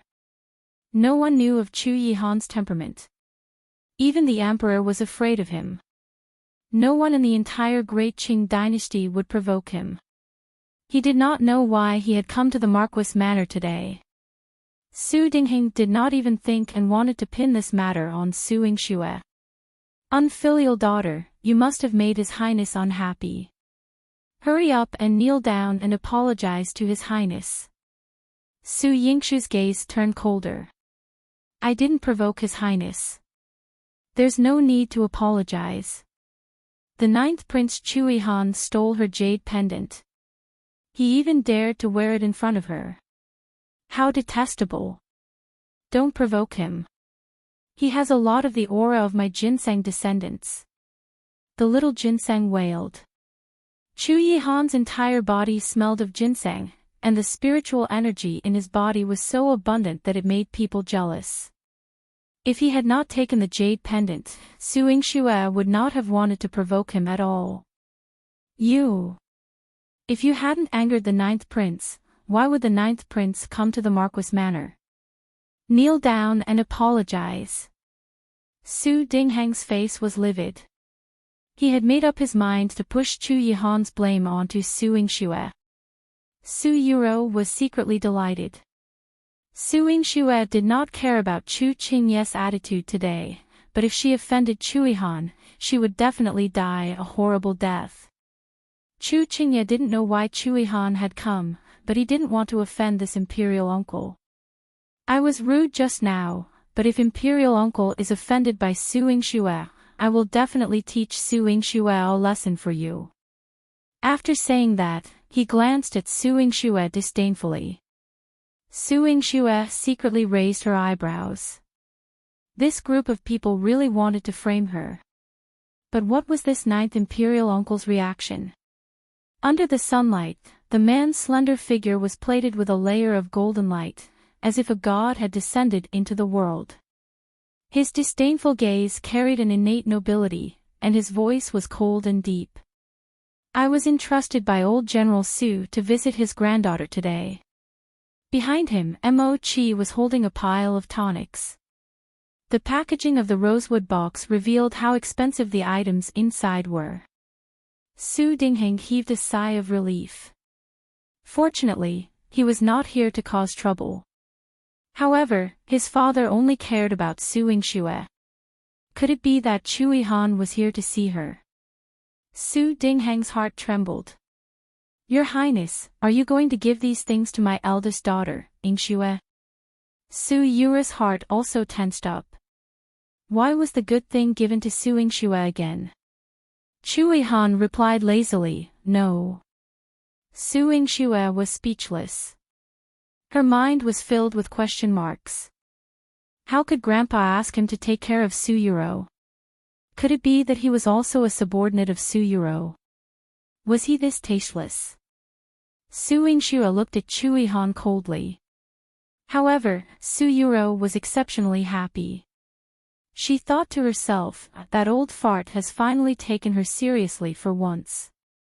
With Chu Yihan visiting her, her status among the young ladies of Jiangdu City has risen to a higher level.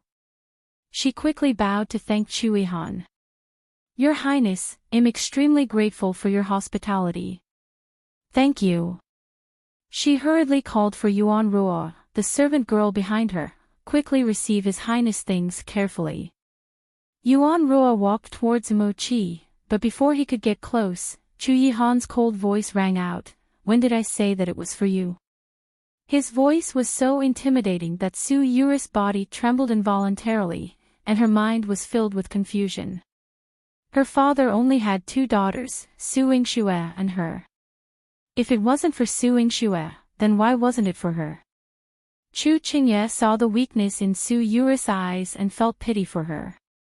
Imperial uncle, if it's not for Su Yingxue, why isn't it for Yuro? Yuro is dignified and proper, 100 times better than Su Yingxue. Old General Su would definitely dote on her more. Su Dingheng was also confused. He did not know what Chui Han was doing. Everyone's hearts were on edge because of Chui Han. He then looked at Su Dingheng and said, "My gift is for the Marquis' only first daughter. The Marquis only has one legally wed wife, and those children all have the status due to the legitimate wife. As for those who don't have a title, they aren't worthy of being old General Su's granddaughter." Pfft. Ha ha ha. Little Ginseng rolled around laughing. How mean. Su Yingxue nodded. He was indeed quite mean. Su Yura's small face was burning red. Chu Yihan's things were not for her, and he even called her a bastard and unworthy of being grandfather's granddaughter. She almost cried. Chu Qingye wanted to speak up for her, but when he met Chu Yihan's eyes, he was shocked by the bloodlust in his eyes. Mo Cheek handed the things to Su Yingxue. "Miss Su, this is the best ginseng, red ginseng, purple ginseng. If you still lack them, you can just inform the prince's mansion." Mo Cheek intentionally glanced at Su Dingheng and Su Dingheng lowered his head guiltily. His face was burning red. This was clearly mocking him for snatching Su Yingxue's ginseng previously. Su Yingxue took the things and said indifferently, "Thank you, Your Highness." Everyone was in awe of Chui Han, but she looked at him coldly. Chui Han raised his eyebrows slightly, a hint of interest in his eyes. Su Dingheng sent Chui Han, the great Buddha, away. Chu Qingye also left with a dark expression. Su Yuro felt humiliated and started crying in the house. Su Yingxue threw the things back into the courtyard and climbed into Chu Yihan's carriage. Chu Yihan was resting in the carriage with his eyes closed. Su Yingxue jumped into the carriage and reached for his waist. She was as fast as lightning. Hiss, Su Yingxue frowned in pain. "Your Highness, return the jade pendant to me. This jade pendant is mine. Why should I return it to you?" Chui Han opened his eyes lazily with a hint of flirtatiousness in his eyes. The corners of his mouth curled up slightly, completely different from the dignified and solemn look he had in the Marquis manner. It was as if he was deliberately seducing. Su Yingxue gritted her teeth. She really wanted to blurt out that she had never seen such a shameless person. She pointed at the jade pendant on Chu Yihan's waist. "This jade pendant was left behind by my mother. My name is engraved on it. Your Highness took it from me. Please return it to me." Chu Yihan held the jade pendant in his hand. There was indeed the word "Shua" on it, but this did not stop him from saying, "The jade pendant is mine." Since explaining did not work, Su Yingxue could only snatch it. However, even if she had the strength and was fast enough, she was still nothing in front of Chui Han. Chui Han clasped her hands behind her back and pulled her into his embrace. Su Yingxue crashed into his chest. It was hard. The back of Su Yingxue's head hurt from the impact. The closer she got, the more she could smell the man's light fragrance. The little ginseng could also smell the old wounds on Chu Yihan's body.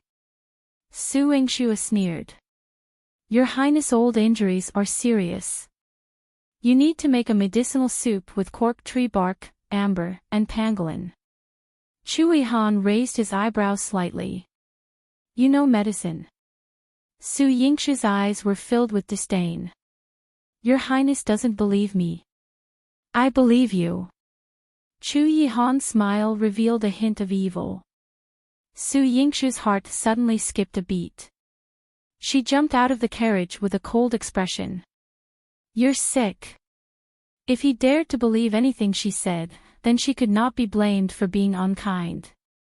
Who asked him to snatch her jade pendant?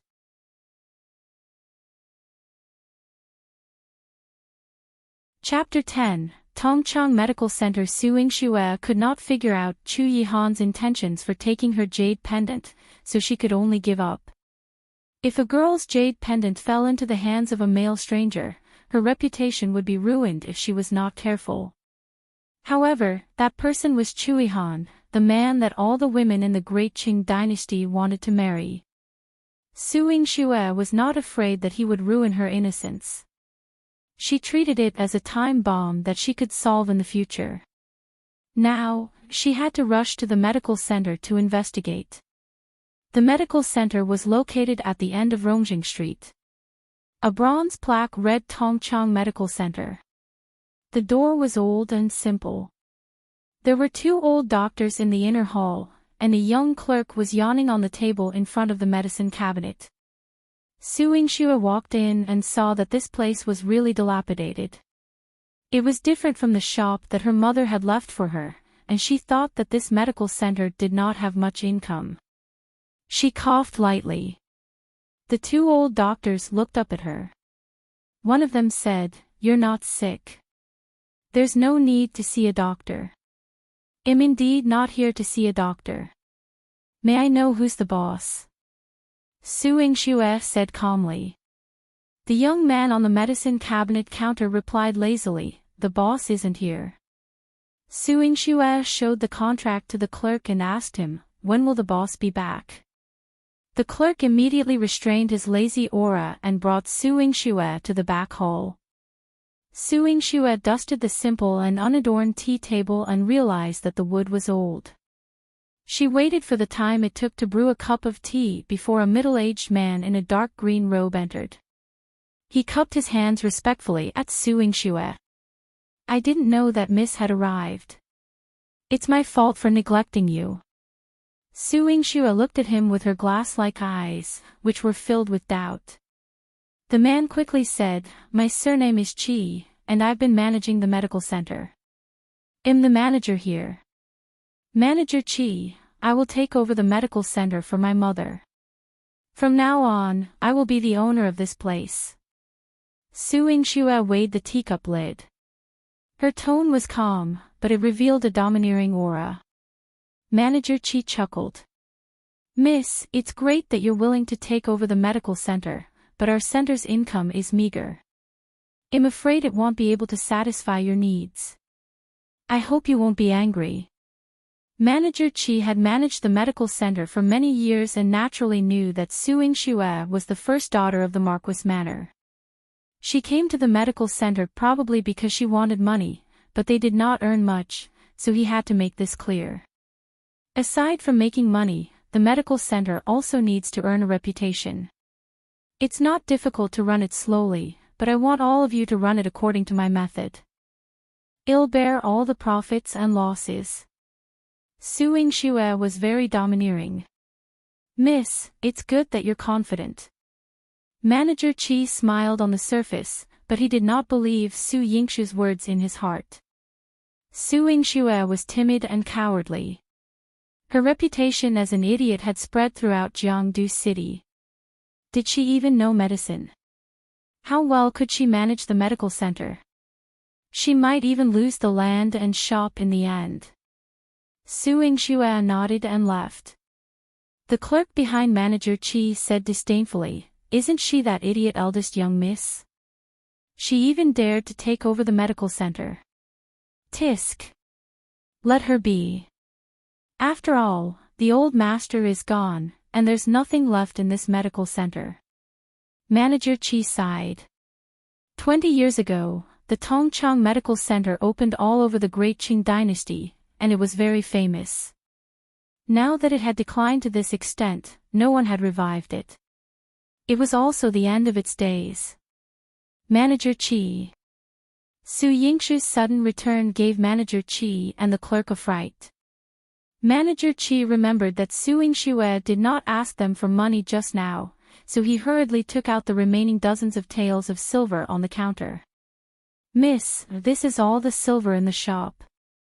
You can take them all." Su Yingxue looked at the few silver ingots in his hands and shook her head. She placed a few medicines on the counter. You have a weak spleen and internal deficiency. Your legs have suffered from rheumatism for many years. This medicine can help you recuperate. Take it. She left after saying that. Manager Qi stared at her back in a daze. He opened the medicine and took a sniff.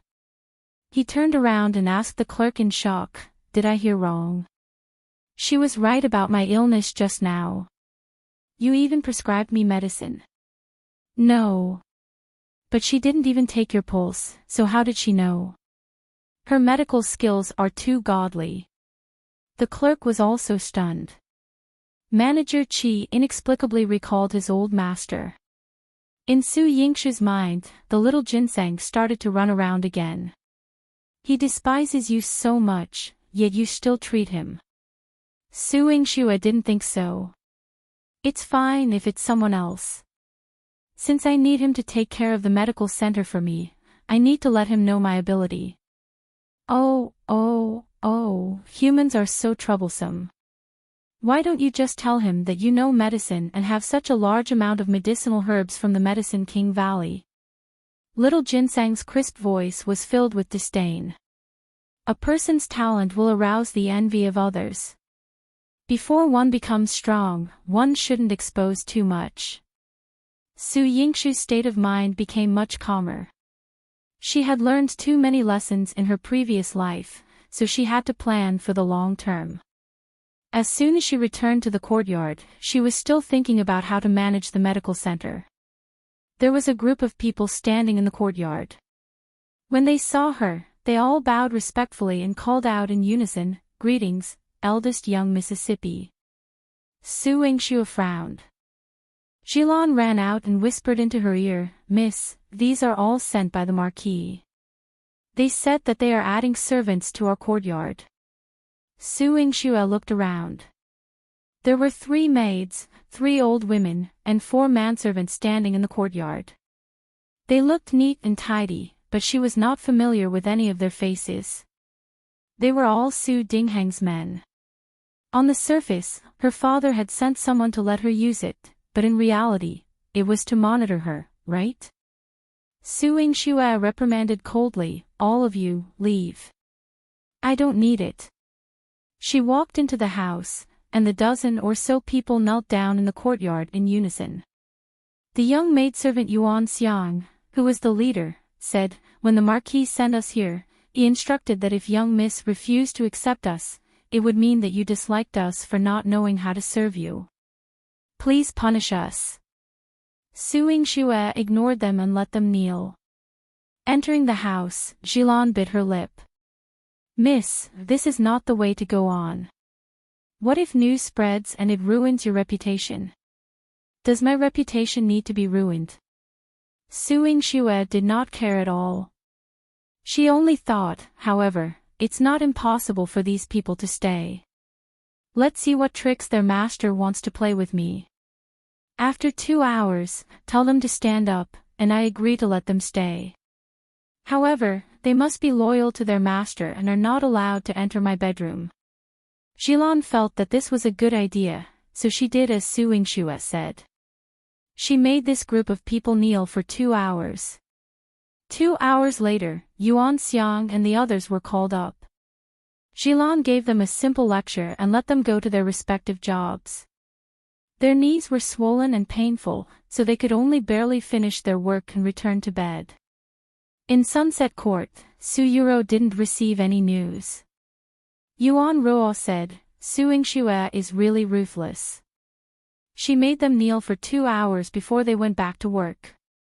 They were all so tired that they didn't even have the strength to come and see you, Mississippi. "We couldn't find anything today."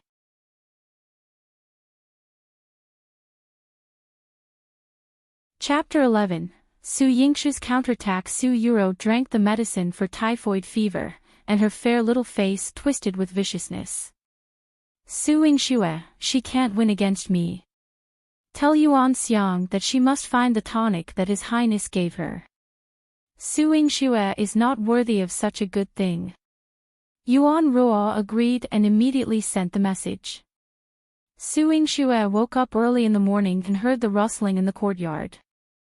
The people who came in yesterday were very diligent and had started sweeping early in the morning. Jilan made breakfast for her and brought it over with a face full of resentment. Yuan Xiang is too outrageous. She wants to touch everything and go everywhere. She even wants to enter our storeroom.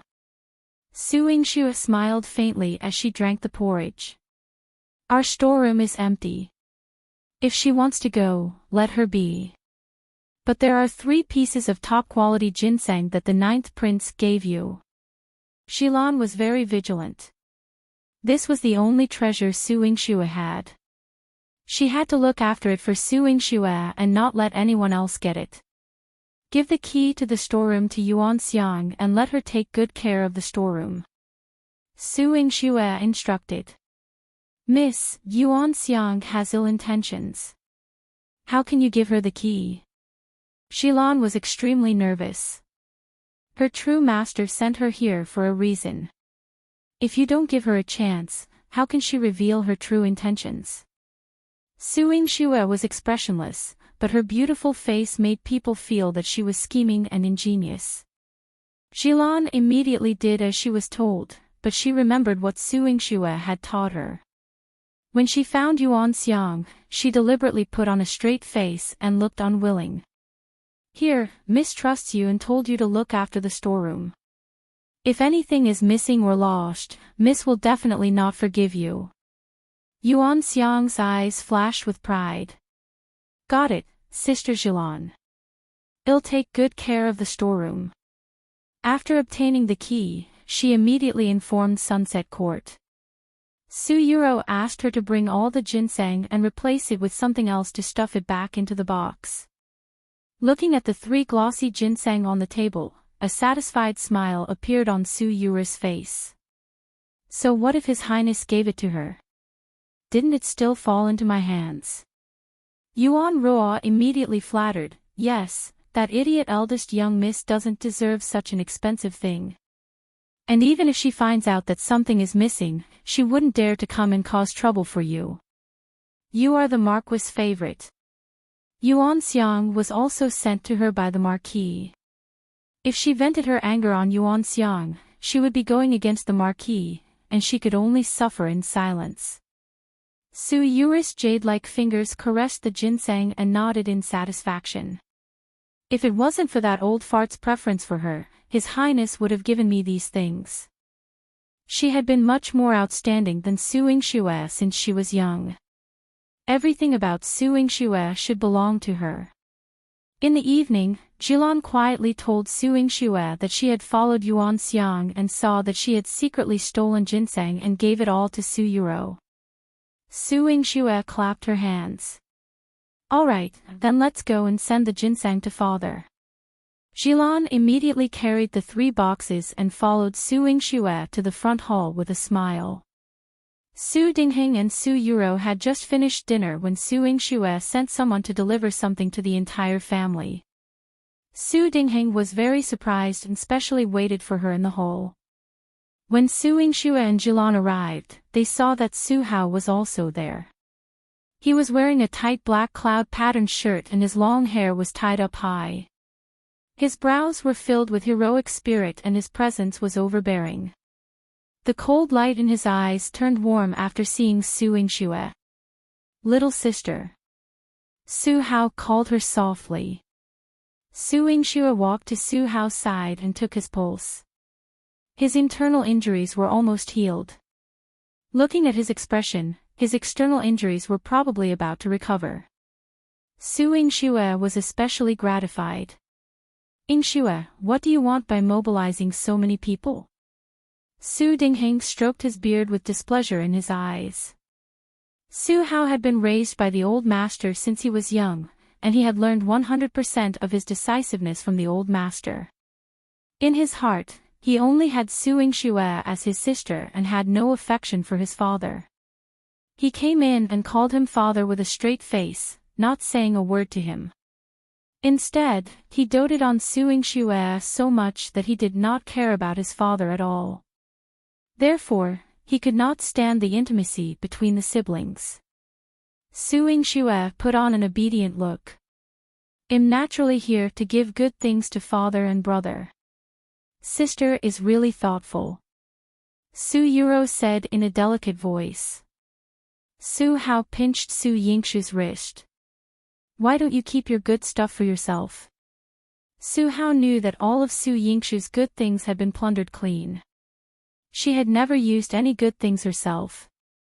Now that he saw her take out another good item, his heart ached even more. Brother, sit down. Su Yingxue's eyes curved into a smile, revealing a reassuring expression. Su Yuro originally thought that her good stuff was just those 3 ginseng.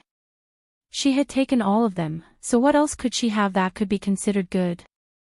However, when Su Yingxue took out the box containing the ginseng, her expression changed drastically. Su Yingxue gave 3 boxes of ginseng to Su Dingheng, Su Hao, and Su Yuro. She said generously, these are the ginseng, red ginseng, and purple ginseng that the 9th prince gave me yesterday. The 9th prince is so noble, so these gifts should be considered good, right? I'll give it to father, big brother, and Yuro. Su Dingheng's eyes lit up. Of course, this is great. Initially, he only had his eyes on the old master's ginseng. However, Chu Yihan's status was much higher than the old master's, so the things he used were 100 times more precious than those in the Marquis manor. He opened the box impatiently and widened his eyes. What's going on? Su Hao also opened the box after him, but when he looked at the things inside, his handsome eyebrows furrowed deeply. Su Yure's hands that were holding the box were trembling as she glared at Su Yingxue. This bitch. Su Yingxue was at a loss. Father, what's wrong? Aren't the things gifted by the 9th prince good? What is this thing? This is definitely not a gift from His Highness. Su Dingheng threw an ordinary herb on the ground and pointed at Su Yingxue angrily. You used this to fool your father. Father, I didn't lie to you. I originally wanted to give everyone ginseng out of good intentions, but who knew? His Highness must have gifted it wrongly.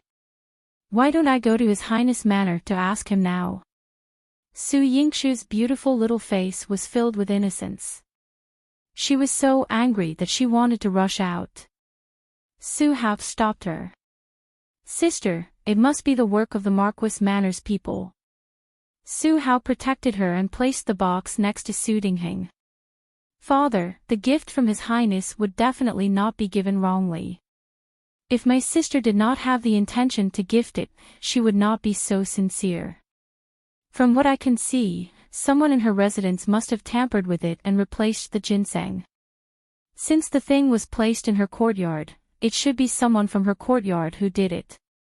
Su Dingheng slammed the table angrily. The audacity! How dare anyone steal something that His Highness has gifted? Someone! Bring all the servants in the eldest young Miss courtyard here. Su Yure's heart trembled. Father, it would be a fuss to investigate the case like this. Why don't we go back to sister's courtyard and investigate properly?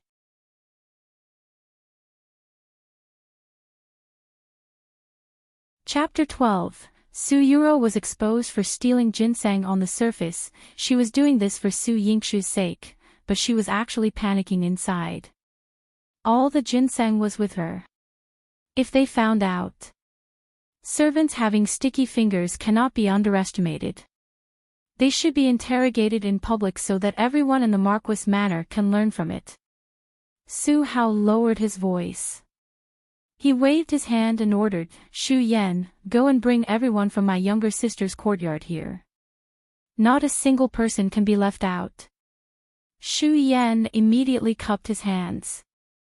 Yes, young master. Su Yingxue was furious. Damn it, I finally had something to give to father, but it was actually stolen by someone. Her words made Su Dingheng angry and annoyed, and he even felt that he owed her. As a father, he didn't dote on Su Yingxue much. Instead, he took many good things from her. Now that she received top-quality ginseng, she even wanted to gift it to him. However, when he thought about the theft of the top-quality ginseng, he gritted his teeth even more. These people are so bold. If I find out who stole it, I'll skin them alive. Su Yuru's body trembled when she heard that. She wanted to leave quietly, but Su Yingxue shouted, "Yuro, where are you going? Don't worry. Father will definitely help me find the ginseng." Su Yuro had no choice but to retreat after being noticed. A trace of resentment flashed across her eyes, but she replied obediently, "Yes, Father is wise and mighty.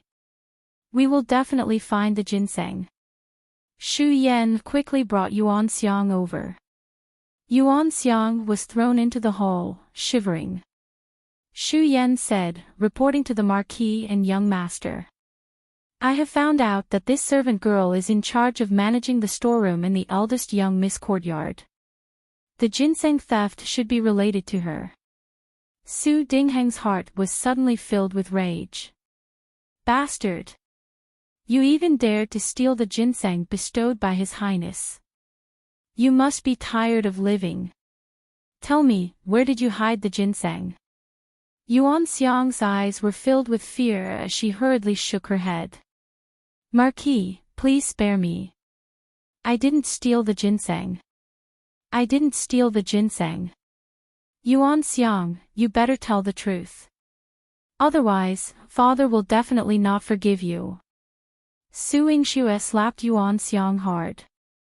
"I didn't." Yuan Xiang refused to admit it.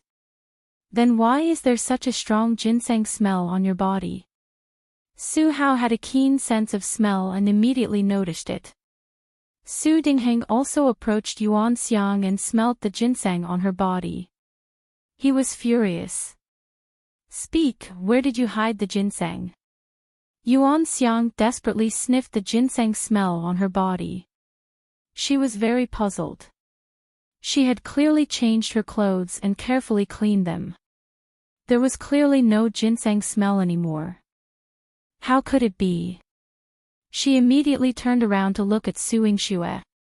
She had touched her just now. Su Yingxue had an innocent look on her face. She had only sprinkled some ginseng powder on her when she patted her. Yuan Xiang felt hatred in her heart. Su Dingheng cared about the ginseng. Seeing that Yuan Xiang did not speak, he immediately ordered his men to punish her. Yuan Xiang was beaten until she cried bitterly. "Marquis, spare me. Marquis, spare me. Tell me, where is the ginseng?" Yuan Xiang bit her lip, feeling extremely wronged. Although she had taken the ginseng, she had already given it to Su Yuro. However, she couldn't tell the truth in front of everyone. Otherwise, Su Yuro would definitely not let her off. She looked at Su Yuro for help. Su Yuro glared at her viciously, but said in a gentle voice, "Yuan Xiang, this ginseng is so precious. If you secretly stole it and sold it, say it immediately. On account of the many years you have been in the Marquis Manor, I can still plead with Daddy to let him deal with you lightly. Otherwise, if Daddy is furious and beats you to death." Su Yuro clutched her chest, unable to continue speaking. Yuan Xiang was trembling in fear. Su Yuro was warning her that if she dared to betray her, she would beat her to death. She trembled as she knelt down. She could only admit, "Master, please spare me. I stole the ginseng and sold it. Someone beat this traitor to death." Su Dingheng was so angry that his face turned red. "Father, wait a moment. The things that His Highness has given are extremely precious. Even if she sells them, she can't get rid of them for the time being. We are still able to investigate it now. Why don't we have brother go and check it out?" Su Yingxue suggested. Su Dingheng nodded. "Investigate. We must find the ginseng." His heart ached just thinking about it. Those were 3 stalks of top-grade ginseng. Su Hao ordered Xu Yan, investigate immediately. Xu Yan had followed Su Hao for many years and was swift and decisive in handling matters, and he quickly found out. Marquis, Yuan Xiang did not sell the ginseng. The ginseng should still be in the residence. The corners of Su Yingshu's mouth curled up. Father, it looks like this servant girl has made up her mind to fool you. The ginseng should still be in the Marquis manor. Su Dingheng slammed the table in anger. You wretched girl, how dare you deceive me? Beat her to death for me. Yuan Xiang was beaten until her skin and flesh split open. She kept crying and begging for mercy, Marquis, please spare me. Marquis, please spare my life. Where's the ginseng? Su Dingheng was so angry that he stepped forward and kicked her. The ginseng is, Yuan Xiang looked at Su Yuro with a timid gaze. She really couldn't take such a beating. Su Yingxue reminded her, if you don't say, you'll only die. Su Yuro nervously twisted her handkerchief and looked at Su Dingheng with a weak gaze. Father, it's late. Why don't we lock Yuan Xiang up first and interrogate her again tomorrow? Father, it's inappropriate. This is an inside job. There must be an accomplice in the residence. Interrogate them as soon as possible so that we can find the ginseng as soon as possible. Su Hao said in a deep voice. Su Yuru's fair face was filled with pain. Big brother, are you suspecting that I'm Yuan Xiang's accomplice? Su Hao's face was cold, and he didn't look at her. I just want to find the ginseng as soon as possible. Su Dingheng's heart ached as he patted Su Yuro to comfort her. Ruer, you're thinking too much. Howard didn't mean it that way. This ginseng isn't an ordinary item. We must find it as soon as possible. That's right. If His Highness knew that we had accidentally lost the things he gave us, he would definitely blame us. Su Yingxue sighed. At the mention of Chui Han, Su Dingheng's heart tensed up. Men, continue beating this wretched girl until she is willing to talk. A series of crackling sounds of whips rang out as Yuan Xiang cried out miserably. In the end, she could not take it anymore and shouted, "It's the second young miss. She asked me to steal the ginseng. The ginseng is with her." Everyone in the hall looked at Su Yuro in unison. Su Yuro's heart skipped a beat, and tears immediately flowed out of the corners of her eyes. Daddy, I'm innocent. Why would I take my sister's ginseng? Su Dingheng did not believe it either. What nonsense are you spouting? Why would Yuro let you do such a thing? Yuan Xiang, think carefully before you speak. If you malign Yuro, I'll kill you for her. Su Yingshu's words were filled with a strong threat. The more ruthlessly she spoke, the more Yuan Xiang felt that she had to tell the truth to have a chance of survival. She desperately crawled to Su Dingheng's feet. Marquis, it's the second young miss. It really was the second young Mississippi. The ginseng is still in her courtyard. If you don't believe me, you can search. Second young miss definitely hadn't had the time to deal with it. Su Yuro wished she could kill Yuan Xiang. This bitch. Father, there is no time to lose. Let's search the courtyard and well know. Su Hao would never allow Su Yingshu's things to be stolen.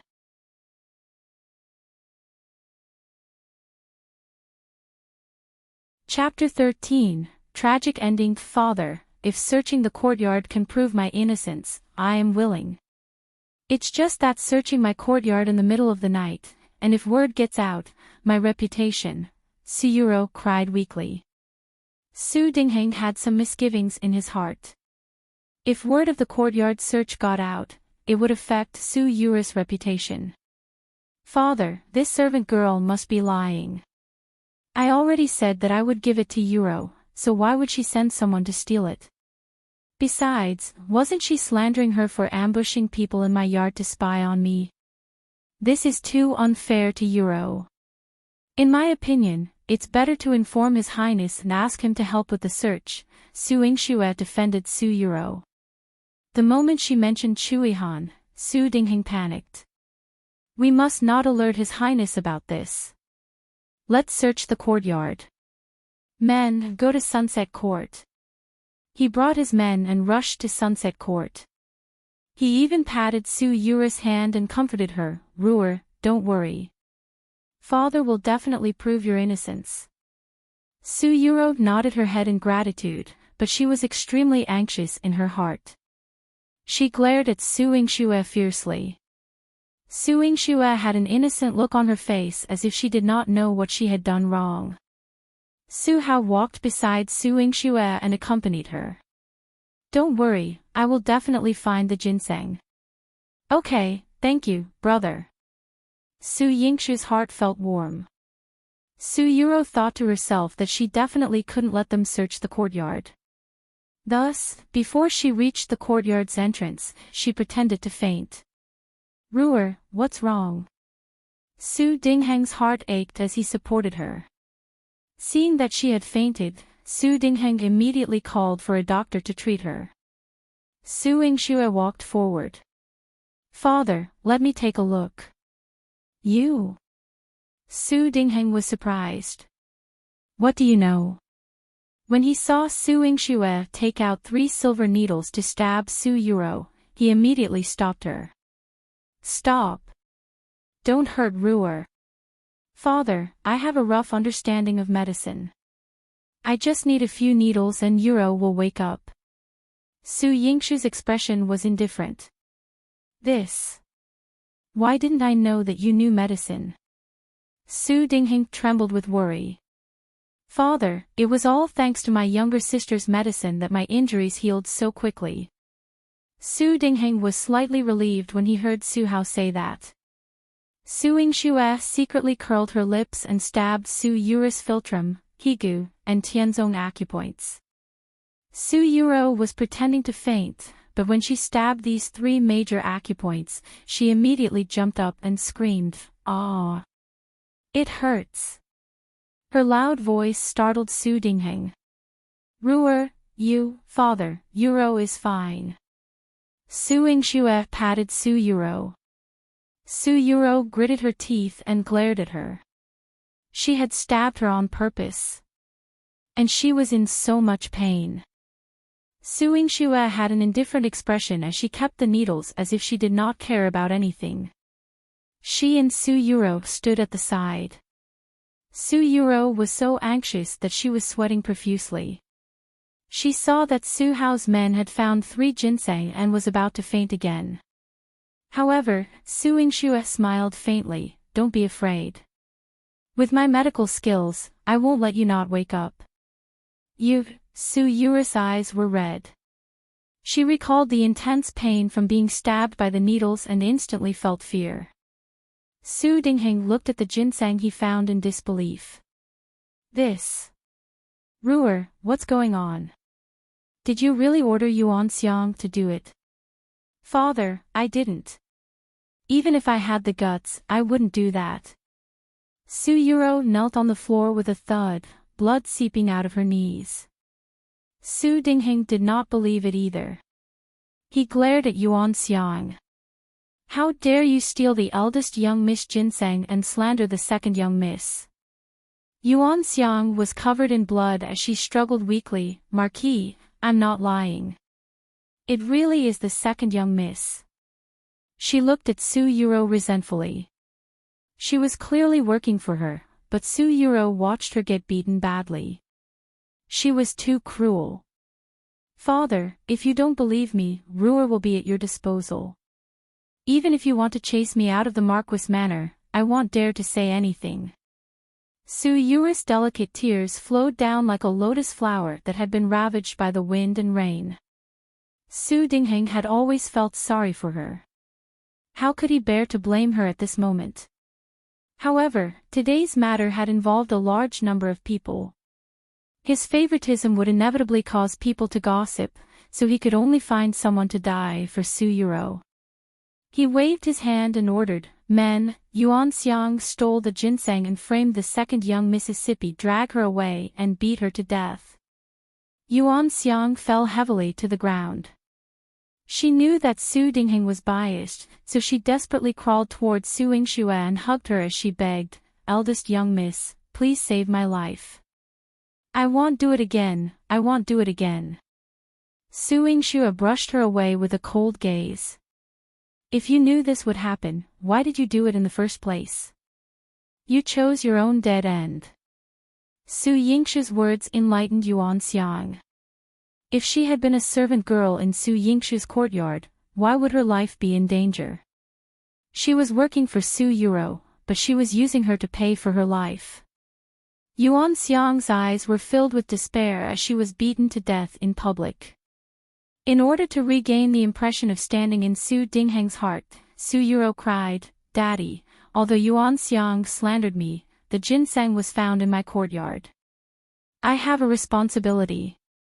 Daddy, please punish me severely." Su Dingheng pursed his lips tightly. "You can't be blamed for this.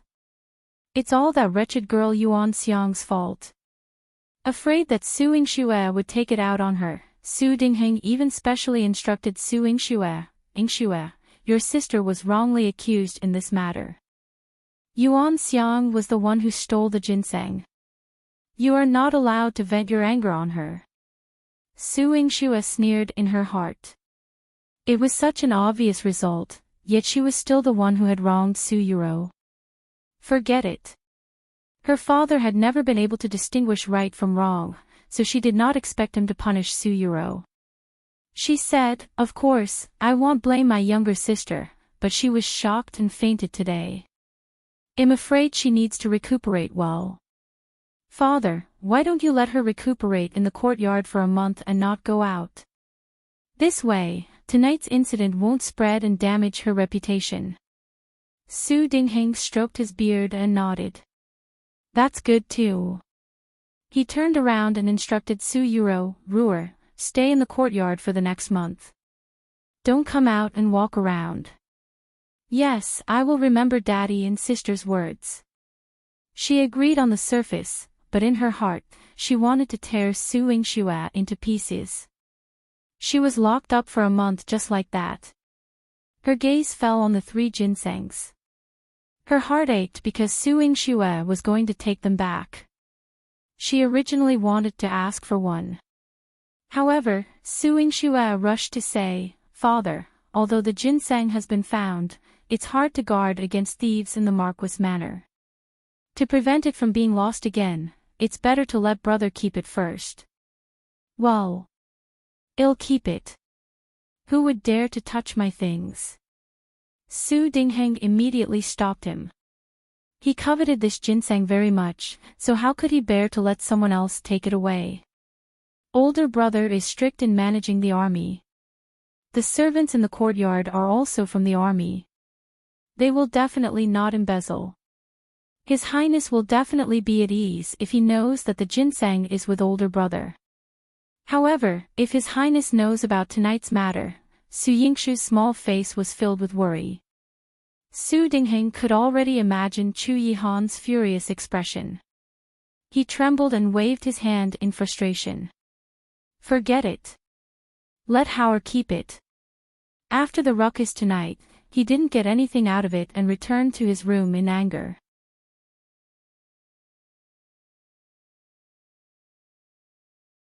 Chapter 14, Subduing People's Hearts with Money. After Su Hao took the ginseng away, he sent Su Yingxue back to her room.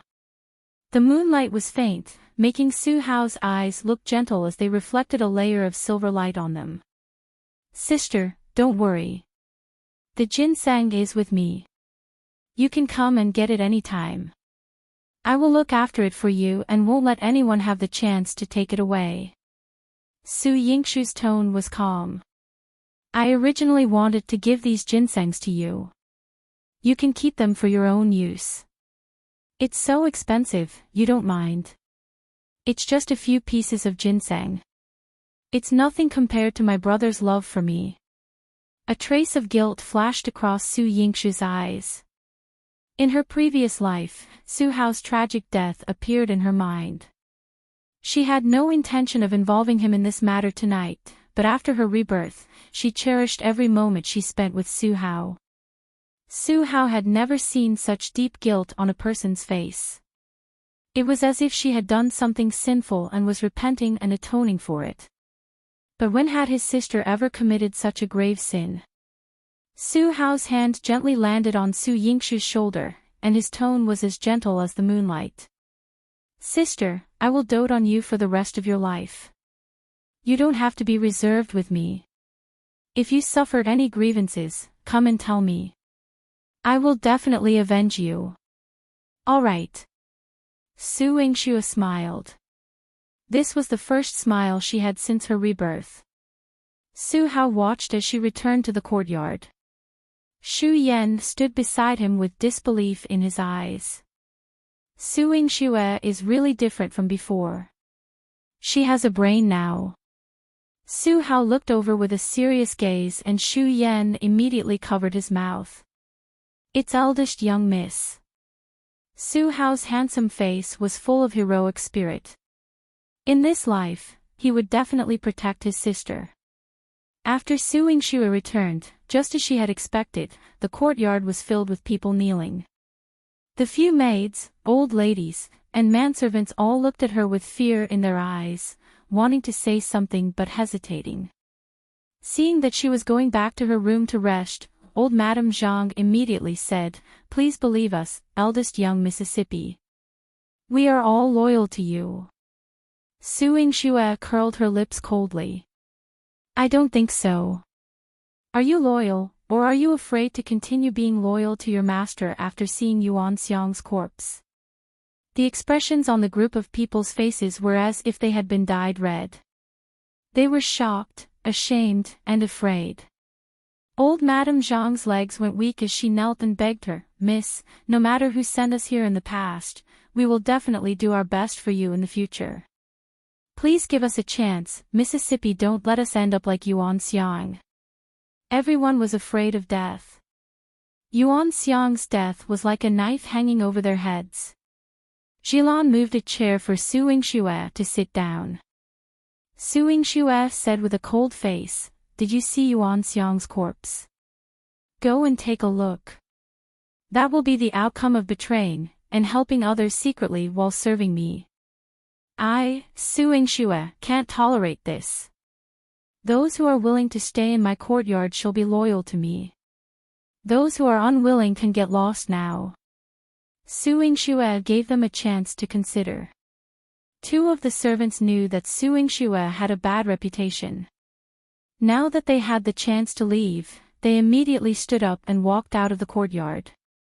Old Madame Zhang and the others knelt and did not move. Su Yingshu asked Jilan, "How much is their monthly salary in the Marquis Manor?" Jilan said one by one, 2 little servant girls would get 1 tael every month, old madam is 2 taels every month, and the servant boy is 1 tael every month. Su Yingshu nodded. From today onwards, those who are loyal to their master will receive 5 taels of silver per month. Old Madame Zhang and the others' eyeballs almost popped out. F5 taels. This was money that many people could not earn in a year. The Marquis Manor had never had such a high salary. Those who stay behind to serve me, Su Yingshu, will be treated well. Those who still have evil thoughts, I will punish them severely, understand? Su Yingshu's cold face exuded an extremely strong aura. Old Madame Zhang and the others were extremely moved and convinced. They knelt down and kowtowed one after another. "Miss, we will definitely serve you well. Us servants too." Su Yingshu asked them to leave, and she turned around to return to her room. Jilan frowned and reminded her, "Miss, your monthly allowance isn't much. Where are you going to get the money to give them such a high monthly allowance?" Su Yingshu drank a cup of tea. It tasted dry, and she spat it out. "The old tea is almost finished, right?" "Yes, miss. There's almost no old tea left in the house." If you can't fulfill the 5 taels of silver you promised every month, it will be honored. Someone will come to find me tomorrow morning. Xilan, go to the door and wait tomorrow. Who is it? Xilan wanted to ask more clearly, but Suing Xue fell asleep on the bed. Her confident look suddenly dispelled the doubts in Xilan's heart. The next morning, Xilan stood at the door and was still puzzled. Who would come to look for Suing Xue? Giving her money. Manager Qi had come to the Marquis Manor early to ask for Suing Xue. Xilan saw that he was dressed plainly and did not look like someone who would send money to Suing Xue. She brought Manager Qi to Suing Xue. As expected, the first thing Manager Qi said was, "Miss, since you're so capable, please save the medical center." "Miss, we don't have any more money to give to the medical center." Xilan was so anxious that she was about to cry. Manager Qi also looked troubled. Although money is very important in running a medical center, Miss medical skills will definitely make a difference. The medicine that you gave me, I used it for 2 days, and the pain in my legs lessened a lot. Manager Qi looked at Suing Xue with shining eyes. Suing Xue nodded. Now that your legs are better, it'll be easier for you to work. Take this back to the medical center first. I'm sure you'll be able to sell it soon. Suing Xue took out 2 blood-clotting grass and placed them on the table. Manager Qi had been managing the center for many years and was very familiar with herbs. When he smelled the smell of the blood-clotting grass, he was shocked. This blood-clotting grass has just been picked and is very fresh. It is especially effective when used as medicine. 1 pill can be sold for at least 3,500 taels.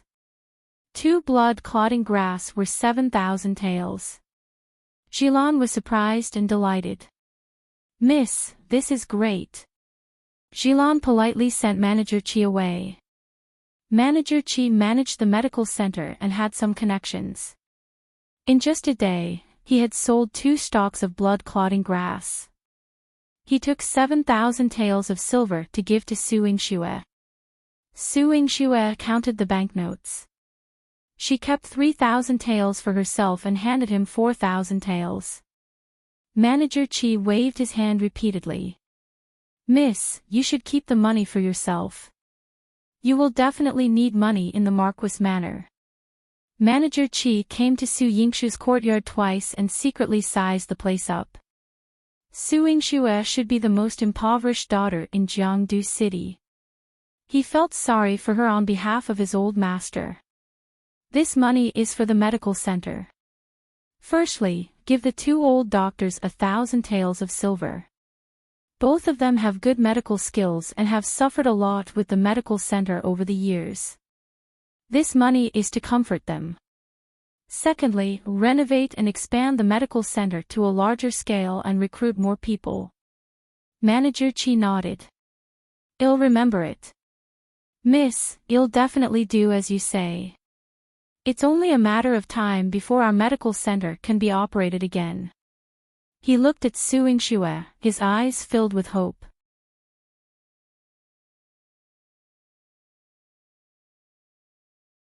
Chapter 15, Crisis at the Wangjiang Tower. Xilan sent Manager Qi out and bounced back happily.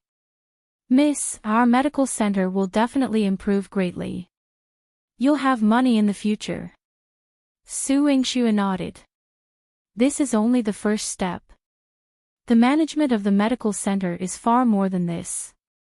In addition to medicinal herbs, there were also many vegetables grown in the Medicine King Valley.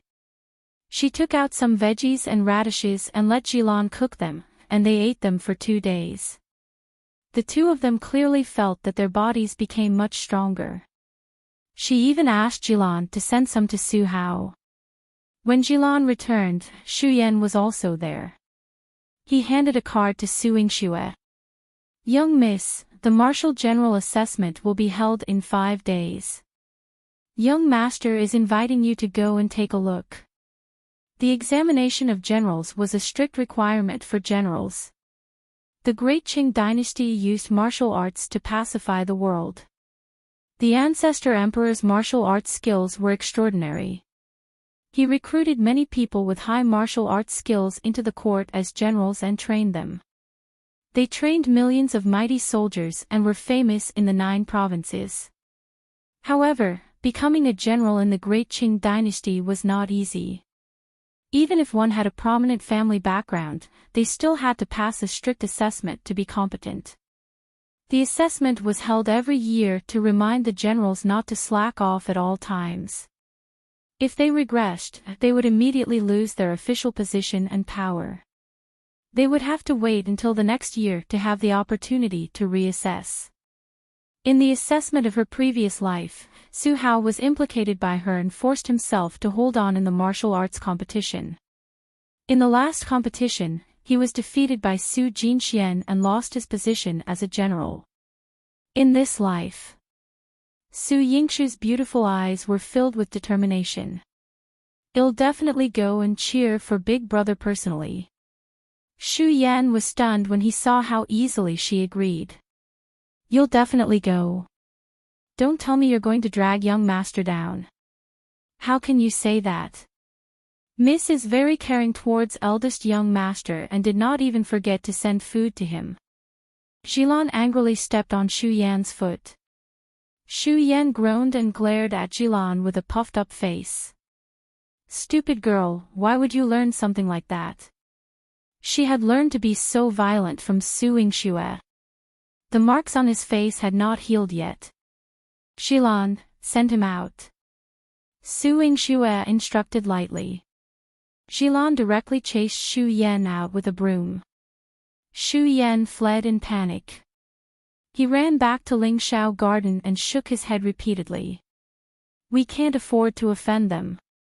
He did not dare to provoke the eldest young miss anymore. The 9th Prince's mansion. Chu Jinling, who was dressed in luxurious clothes, hopped in front of Chu Yihan and winked slyly. "9th Imperial Uncle, the Martial General assessment will be held in 5 days. The most popular bets are the 2 grandsons of old General Su, Su Hao, and Su Jinxian. Who do you want to bet on?" Chu Yihan's well-defined hand knocked on the table. "Su Hao." "Then I'll bet on Su Jinxian. Su Hao was injured a few days ago, so he couldn't recover so quickly. Moreover, he had a sister who poisoned him and is a burden, so he definitely couldn't win against Su Jinxian." Chu Jinling pinched the jade pichot on his waist, and he had a determined expression. "A sister who is a burden." The corners of Chu Yihan's mouth curled up slightly. "Not necessarily." Chu Jinling saw the smile on the corner of his mouth and trembled violently. "Imperial Uncle, you can't be smiling, right?" "Oh my God."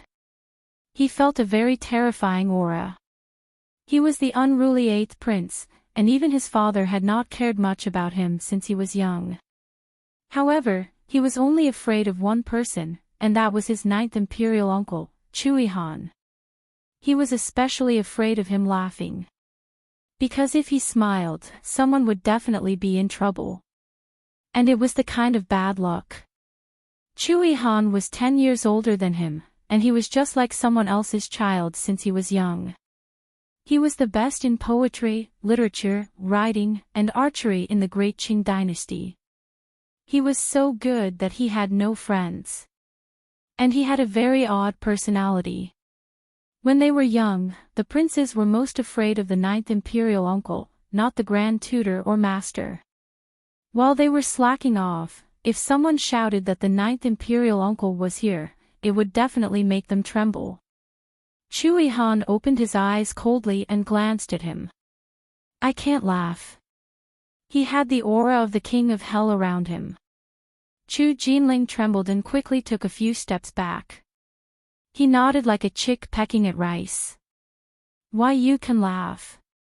Imperial Uncle, you look great when you laugh. You look the best in all of the Great Qing dynasty. Emichim, you have good taste." Chu Yihan nodded in a good mood as he played with Su Yingshu's jade pendant. Not only Imperial Uncle, what did you mean by that just now?"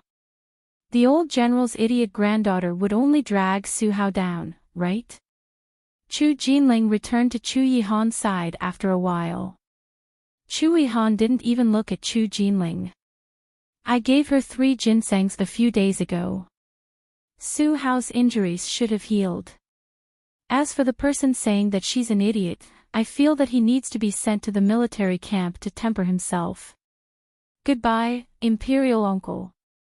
Chu Jinling escaped from the Imperial mansion like a gust of wind. He ran back to his own residence and patted his chest. My God, going to the military camp is asking for my life. His mother, the imperial concubine, had spoiled him since he was young. His riding and archery skills were the worst. Going to the military camp was courting death. However, Imperial Uncle wanted his life just because he called Su Yingxue an idiot. He was too biased. There's a problem with Imperial Uncle. As the head of Jiangdu City's 8 trigrams, Chu Jinling instantly noted down the unusual behavior Chu Yihan had towards Su Yingxue. 5 days later, at the Wangjiang Tower. Su Yingxue got out of the carriage in a red dress embroidered with golden lotuses and went up the observation platform with a group of young ladies. Her seat was the first of the 3. Other than the princesses, her seat had the best view, allowing her to see all the scenery and the tournament stage. Many people looked at her with jealousy. Wu Ruofei, the daughter of the minister of the Ministry of Personnel, even mocked her. Relying on her family background, even an idiot can go to Wangjiang Tower these days. Su Yingxue sat in her seat and said indifferently, "That's right. If you don't say anything, no one will know that you're an idiot who relies on your family background." Wu Ruofei blushed. "I'm talking about you." Su Yingxue looked at her innocently. "I'm talking about you too. Was there something wrong? Miss Wu, were you that eager to label yourself as an idiot?" There was mocking laughter around her. Wu Ruofei stomped her feet in anger. "Why, you just need your sister to discipline you. Where's Su Yuro? When I find her, I'll let her teach you a lesson." Su Yingxue laughed coldly, and her eyes were cold and sharp. So the upbringing of the minister's estate is that the daughter of a concubine teaches the daughter of a legitimate wife, and the younger sister teaches the older sister. No wonder Miss Wu is so stupid. Su Yingxue, you dare to call me stupid? What about Su Yuro? If she doesn't hit you, I'll bang. Before Wu Ruofei could finish her sentence, Su Yingxue kicked her away. Su Yingxue bent down to wipe her shoes. She was as cold as an ice beauty. If you want to get beaten up, you don't have to call others. Just say the word. Wu Ruofei stood up with the help of 2 servant girls and threw a tantrum. "Su Yingxue, how dare you kick me? I won't let you off." Su Yingxue originally wanted to say that it was up to her. A man's voice suddenly rang out. "What are you going to do to not let her off?" Wu Ruofei's body froze on the spot as if she had been stabbed by an icicle. The ladies beside her who were watching the commotion also fell silent. Chu Yihan appeared. His purple-gold robe fluttered even though there was no wind. His face, which had attracted countless women, exuded an arrogant and bloodthirsty aura.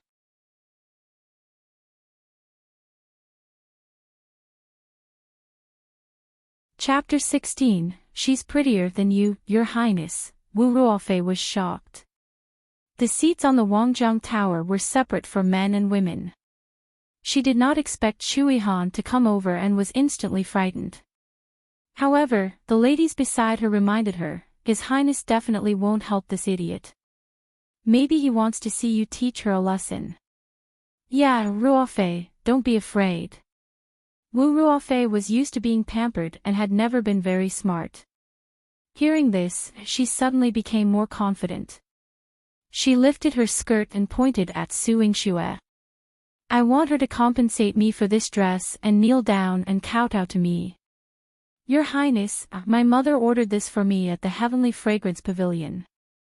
It's extremely precious and there's only one of it in Jiangdu City. Suing Xue kicked me just now. She should kowtow and apologize to me. Oh.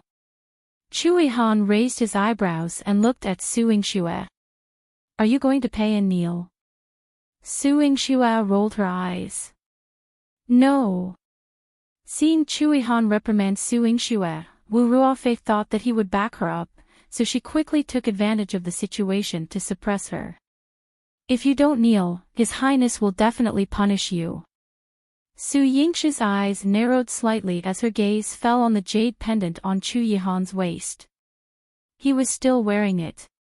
He had already changed his clothes. Why didn't he consider changing the jade pendant and returning it to her? Suing Xue, kneel down and apologize.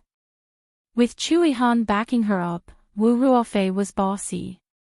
Suing Xue looked at her indifferently and spat out 2 words coldly, dream on. Your Highness, you must punish her properly. Wu Ruofei didn't dare to approach after being beaten up by her, so she turned to Chu Yihan for help. Chu Yihan nodded. Indeed, we need to punish properly. Suing Xue frowned slightly as she heard Chu Yihan say, if you startle my carriage and make me unhappy, I'll punish you to kneel and watch. Your Highness, my miss has no intention of offending you. Please forgive her. Jilan immediately knelt down and pleaded for Suing Xue. She tugged at the corner of Su Yingxu's skirt. Miss, quickly apologized to His Highness. Offending Chu Yihan was a serious matter. If the Marquis were to find out, he would definitely severely punish the young miss. Su Yingxi's body moved slightly as she looked at Chu Yihan with disgust. Wu Ruofei was overjoyed. She put her hands on her hips and ordered Suing Xue, you dare to disobey His Highness. You'll die. Hurry up and kneel. That's right, that's right. Suing Xue, you offended Ruofei and deserve to be punished. Your Highness is really reasonable. This kind of idiot deserves to be punished. Chu Jinling had been waiting in the stands for a long time, but the direction of the plot was beyond his expectations. He touched his fair and handsome face. Didn't Imperial Uncle look at Suing Xue differently? Why did he do this? Could it be that this old bachelor wanted to attract Su Yingxu's attention? Su Yingxi's mind was spinning rapidly as she thought about how to avoid this damned ninth prince. However, she felt that he had already walked behind her and his hot breath was caressing her ear. The man spoke in an extremely cold and deep voice. I'm talking about you. The cold light in his eyes was aimed at Wu Ruofei. Wu Ruofei's face turned pale. Your Highness. Didn't you want to punish Suing Xue? The ladies beside her were also stunned. Why was Wu Ruofei the person getting punished? I always hated saying it twice. Chu Yihan scolded her in a low voice. Wu Ruofei was so frightened that she immediately knelt down in front of him. Plop. She happened to be kneeling in front of Suing Xue. Suing Xue raised her eyebrows. This change came really quickly. Ha! Chu Yihan's deep breath landed on the skin behind her neck, causing her to tremble. When Suing Xue turned around again, he had already sat down. Coincidentally, his position was right above hers. Su Yingxu's face was slightly red. Chu Yihan's breath seemed to still be on her neck, but her heart was getting more and more complicated. What was this man trying to do? He had snatched her jade pendant and was deliberately teasing her today. And it was like this. Since her rebirth, this was the first time she couldn't understand someone clearly. Everyone took their seats, except for Wu Ruofei, who was still kneeling on the ground. She was pampered and had never even knelt before her parents at home. At this moment, it was fine if she knelt in front of Suing Xue in humiliation, but she still had to kneel and watch the competition. She cried out in grievance, "Boo-hoo, why is your Highness punishing me? Suing Xue was clearly the one bullying me." A woman behind her kindly advised her, "Don't say any more. If you continue to anger His Highness, you will implicate Father. None of your business." Wu Ruofei had a bad temper and slapped her. Wu Jinyan lowered her head and stopped trying to persuade her. Chui Han, on the other hand, heard this and replied in public, "Because I don't like you." Didn't like her. This made Wu Ruofei even more indignant. Her delicate face was flushed red, and her face was full of tears. "Your Highness, why don't you like me?" "Then what about Su Yingxue? She's prettier than you." Chui Han supported his head with his hand as his gaze swept past Su Yingxue. Su Yingxue wrapped her arms and resisted the urge to look back at Chui Han. Was this man deliberately using her to humiliate Wu Ruofei? Wu Ruofei started crying like a child. From the beginning of the competition to the end, she knelt for 4 whole hours. In these 2 hours, Chu Jinling had been writing furiously and had already finished a wonderful chapter of the story. The last sentence he wrote was, "The woman wasn't moved, but the man had long yearned for her." He closed the book and sized Chui Han up. He felt that the writing was too realistic. His imperial uncle had taken a fancy to Su Yingxue. He brazenly said that she was pretty. Even if the young lady ignored him, he would still look at her from time to time. TSK 25th match, Su Hao wins. The sound of the gong sounded in the arena. Su Hao's tall figure landed steadily on the stage. His long hair fluttered in the wind, and he looked heroic. "Wow, General Su is so handsome. General Su's martial arts are strong, he will definitely be promoted this time. Sob sob sob, I really want to marry him. Brother Su is the best." Su Yingxue was also happy for Su Hao. She stood on the observation platform and shouted, "Brother, you can do it." Su Hao turned around and smiled at her, causing countless women on the observation platform to scream crazily. "Ah!" General Su smiled. "He's so handsome. Brother Su must be smiling at me. It must be. Tisk, they're thinking too much. The eldest young master is smiling at Miss. How could it be smiling at them?" Shilan sneered. Su Yingxue curled her lips and smiled back at Su Hao. However, she noticed Su Hao's gaze was looking to the other side. Before she could see who he was looking at, he immediately focused on the competition. The 26th match, Su Hao vs Su Jinxian. Su Hao vs Su Jinxian. The competitor announced 3 times in a row with a loud voice. The time it took to brew a cup of tea passed. The opposite side of Su Hao was empty, and Su Jinxian was nowhere to be seen. Su Yingxue frowned slightly. She thought of the battle between Su Jinxian and Su Hao in her previous life. The outcome was that Su Hao was heavily injured and lost to Su Jinxian.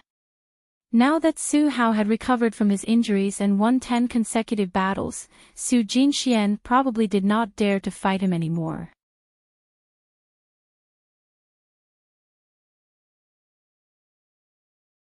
Chapter 17. She isn't worthy of you according to the rules. Not going on stage meant admitting defeat.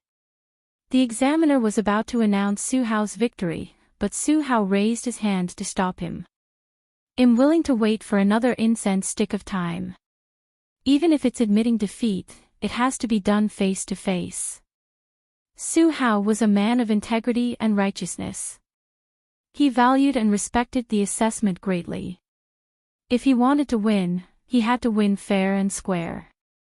There was admiration in the eyes of the examiner, and he immediately sent someone to find Su Jinxian.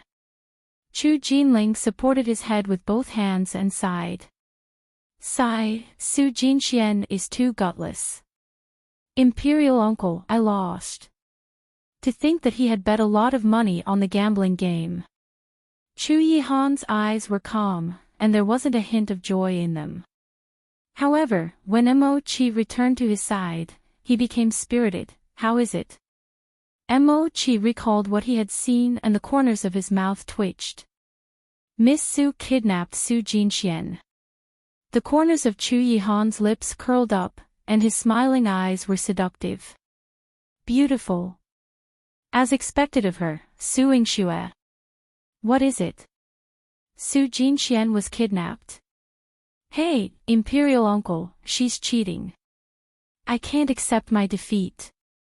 Chu Jinling immediately wanted to save his bet. Miss Su kidnapped Su Jinxian when he was escaping, Mo-chi replied coldly. What? That guy is so gutless. He didn't even go on stage and even tried to escape. Chu Jinling covered his face in frustration. He regretted that he had bet on such a useless piece of trash. Roar! He had spent so much money. After a while, Su Yingxue returned to her seat. In the arena, someone jogged to the competitor and presented Su Jingxuan's letter of surrender. The examiner was extremely disdainful. He looked at Su Hao again, and his eyes were filled with admiration. Su Hao wins the last round. Cheers rang out in the Wangjiang Tower. Wu Ruofei, who had been kneeling for 4 hours, could not help but jump up.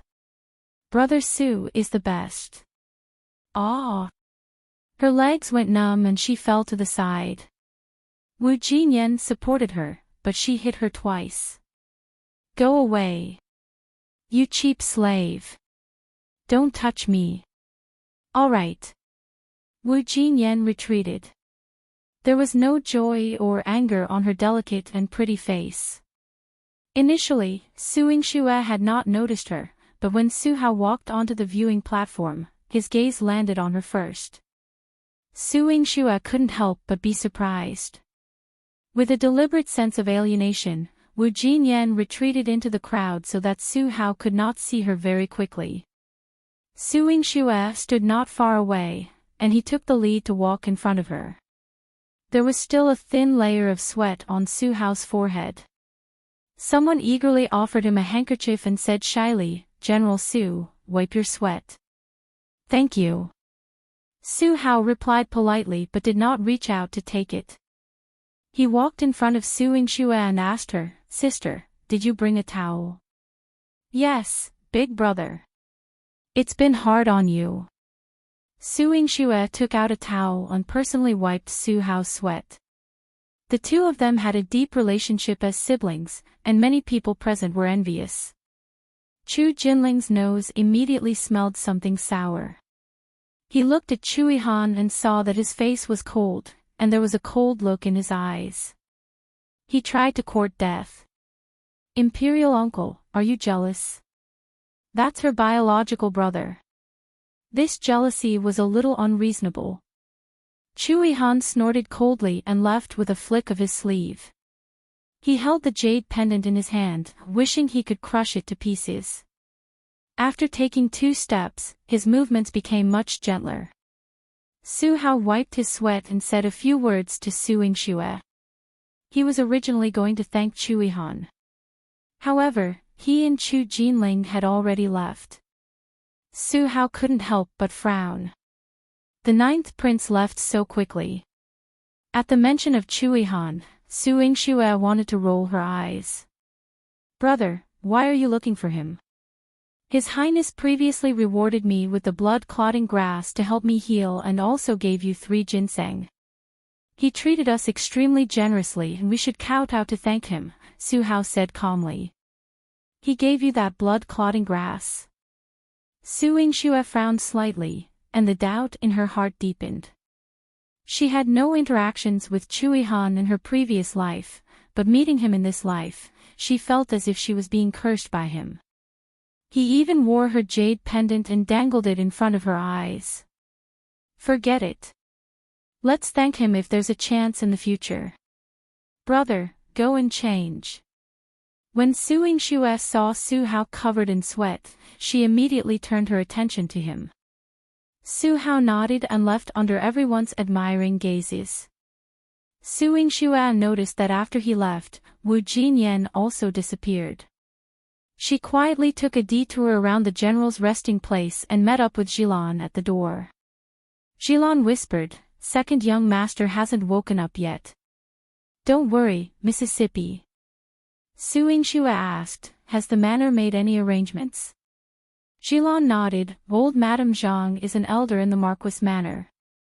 Miss, you've been treating her well, so she will definitely do things properly for you."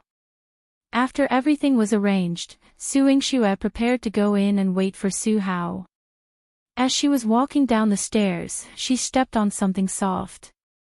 She picked it up and saw that it was an exquisite embroidered sachet that was emitting a faint floral fragrance. Su Yingxue walked closer and could hear the voices of a man and a woman talking inside. "Yenner, you're here. You know my feelings, so why are you avoiding me? General, please have some self-respect." "I have self-awareness, and I'm of humble origin, so I don't dare to have any delusions. Your future will definitely be limitless with your victory today. I wish you a happy and healthy life. Yenner." Su Hao chased after Wu Jinyan and grabbed her hand, but he saw Su Yingxue and her servant at the door. Su Yingxue coughed lightly. Wu Jinyan took the opportunity to break free from Su Hao and left in a hurry. Su Yingxue stood at the entrance and could vaguely hear the servant girl's voice outside. "Wu Jinyan, where the hell have you been? If you don't want to return to the manor, don't ever go back." Wu Jinyan quickened her pace. Su Hao stood on the spot and looked at his empty hand. His eyes were filled with pain. Su Yingxue walked to his side and patted his shoulder. "Brother, don't be sad. Here, Miss Wu gave it to you. This is." Su Hao took a look. There was a Su character embroidered on the sachet, but he recognized that it was Wu Jinyan's work. "I'm in Yenner's heart. I'm going to find her." Su Hao, who had always been calm, revealed a trace of anxiety. "Brother, don't chase after her. Miss Wu doesn't want to be involved with you in public, so she came up with this plan. If you chase after her rashly, you'll harm her," Su Yingxue advised. "How did you know?" Su Hao didn't know much about the inner residence, but he didn't believe that Wu Jinyan didn't have him in her heart at all. "That's right, Mississippi. You just picked up this sachet. How do you know that Miss Wu was going to give it to the eldest young master? How would you know that she did not want the eldest young master to look for her?" Jilan puffed up her cheeks, and her watery eyes were filled with curiosity. Su Yingxue smiled faintly. "Miss Wu has a strong heart and is neither servile nor overbearing. She knew that I would come to find brother, so she deliberately threw the sachet on the ground and waited for me to pick it up for brother. As for why she doesn't want brother to look for her," Su Yingxue looked at Su Hao with regret in her eyes. "Brother, you're the first son of the Marquis manor. You have a noble status and a bright future. Miss Wu's status doesn't match you."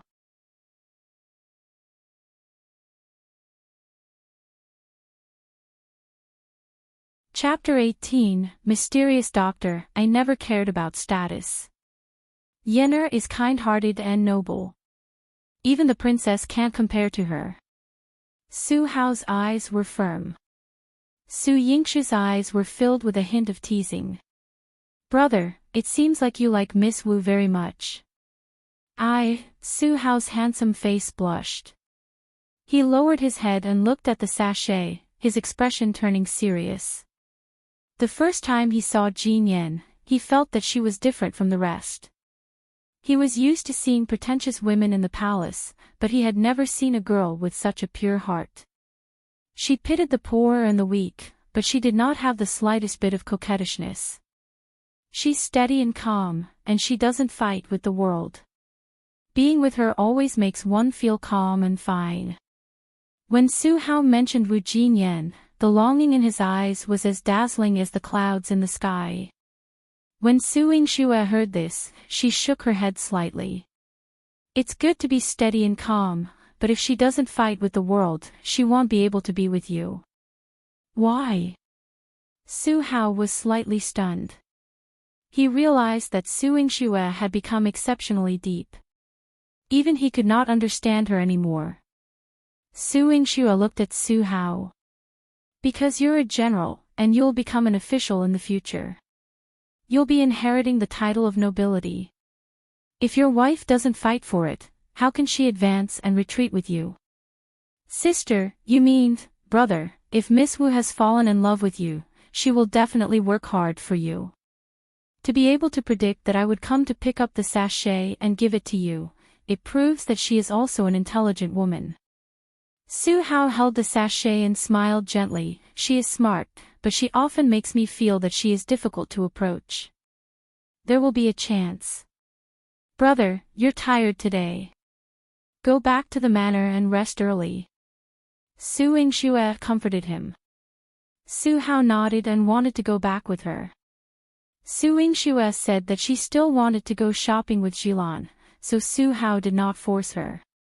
Su Yingxue brought Jilan into the carriage but did not return with her.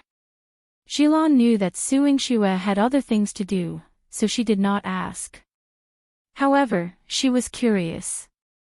Miss, do you think Miss Wu will be with eldest young master?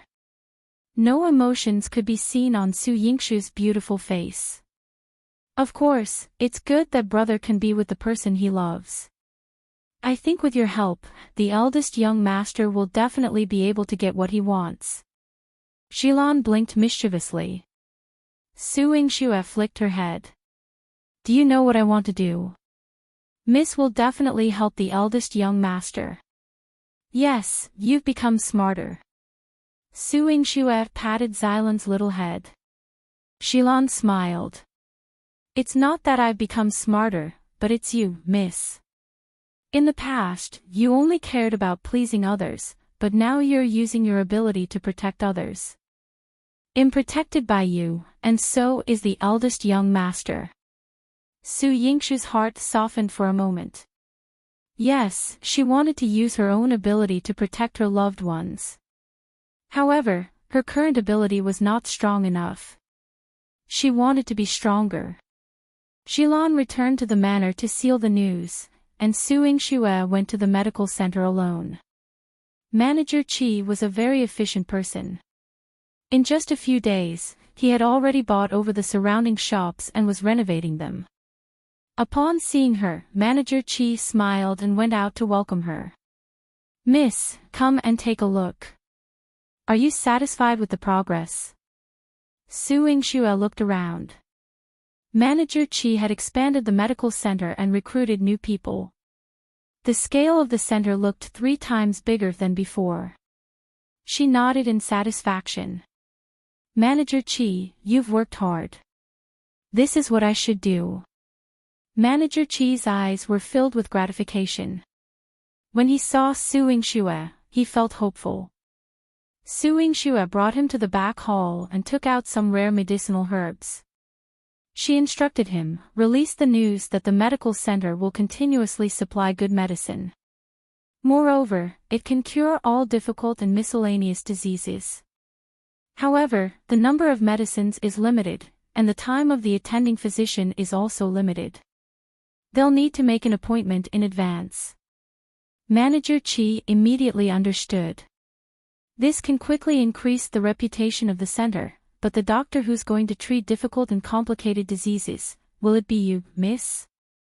Su Yingxue had shown him her skills that day, and he knew that Su Yingxue's medical skills were extraordinary.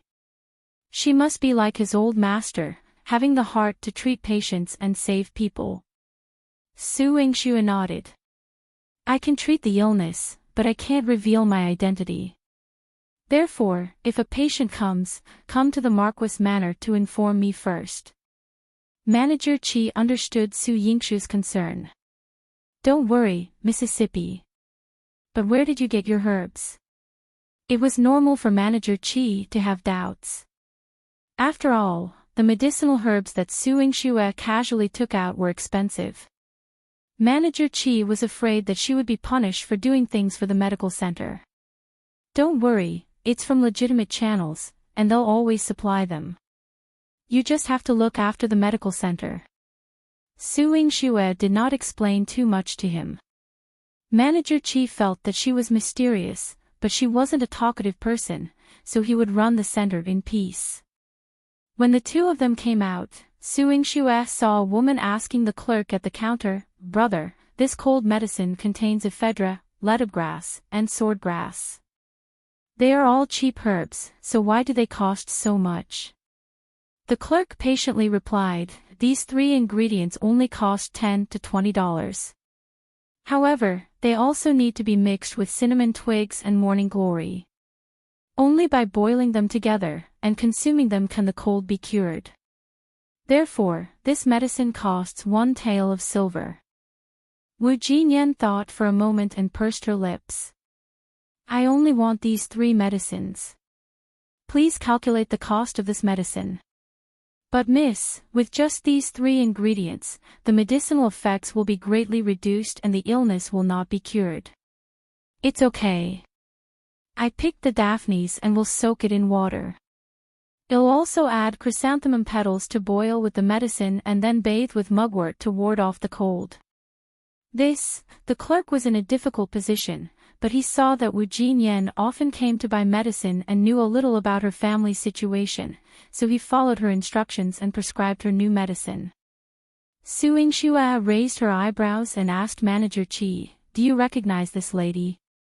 She seems to know a lot." "It's Minister Wu's daughter.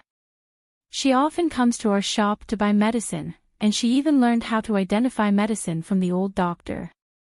She also knows how to use spices. She can't afford many herbs, so she picks flowers and grasses herself." Manager Qi had a good impression of Wu Jinyan, but he felt sorry for her. They're both young misses from rich families. Others compete with each other for beauty, but Miss Jinyan pitied the poor and the weak. It's a pity that she has such a kind heart, but because her birth mother was born in a lowly family and she is the child of a concubine, sigh. If you want to defy the heavens and change your fate, why do you need to look at your background? Su Yingxu's eyes were sharp. She pointed at Wu Jinyan. "Let her see the recruitment notice for the medical center.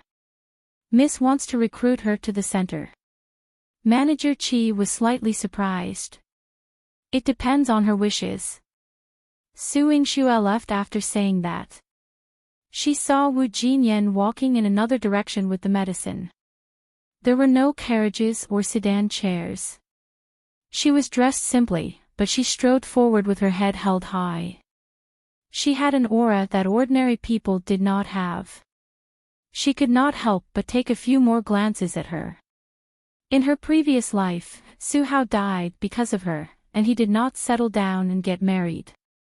It was likely that he always had Wu Jinyan in his heart, but they could not be together until death. In this life, she would not let this tragedy repeat itself.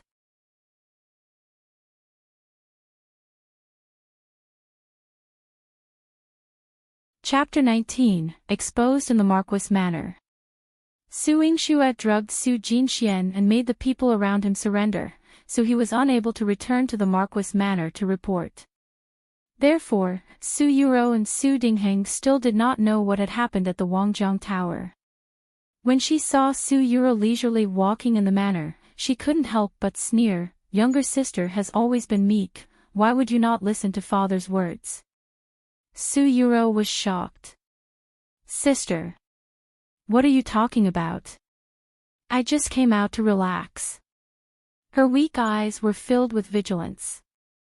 When she saw Su Yingxue, she was a little nervous. Su Yingxue's cold eyes carried a trace of arrogance. "Father only grounded you for a month a few days ago. Now, you're slapping father in the face. Sister, do you really want me to be grounded that much? Could it be that you're the one who instigated that matter? Sister, I know I was wrong. Please don't treat me like this, okay?" Su Yure's small face turned pale, and tears began to fall as she spoke. 2 streams of tears hung on her cheeks, making one feel pity for her. "What are you two doing?" Su Dingheng walked over with a straight face. When he saw Su Yura's face covered in tears, he subconsciously felt that she had been bullied by Su Yingxue again and wanted to teach her a lesson. Father, it's my fault. I only asked her a question. I was worried that she would ruin her health if she came out so rashly, but I made her cry. Su Yingxue's attitude changed and she was respectful to Su Dingheng, which stunned him. She was so humble, yet he still wanted to punish her. As her father, he had gone too far. Su Dingheng waved his hand. Forget it. Today is your brother's big day. He should be back soon. You should congratulate him later. Oh. Su Yingxue snorted coldly. Her face was filled with unwillingness and hatred. Seeing her like this, Su Yura's lips curled into a proud smile. She was grounded and couldn't watch Su Jingxuan's competition. She didn't know if his plan had succeeded or if he had defeated Su Hao, but Su Yingxue had attended. Since she was so unhappy, Su Hao must have lost. Su Yuro laughed coldly in her heart. So what if they were both siblings? In the end, they were both defeated by her and her brother. Father, little brother has trained hard for today's martial arts competition. His body is exhausted. Father, why don't you get a ginseng from big brother and give it to him? Su Yuro held onto Su Dingheng's arm and pleaded softly. When your big brother comes back, I'll ask him for it. Su Dingheng patted Su Yura's hand, looking exceptionally kind. Su Yingxue cooperated and revealed a look of disgust and unwillingness. Until Su Dingheng held a banquet to celebrate Su Jingxuan's victory, Su Jinxian still hadn't returned at night. In the hall, Su Yuro was pacing back and forth with a handkerchief in her hand. She kept sending people out, hurry up and look for my younger brother. Why isn't he back yet? Father has been waiting for him for so long.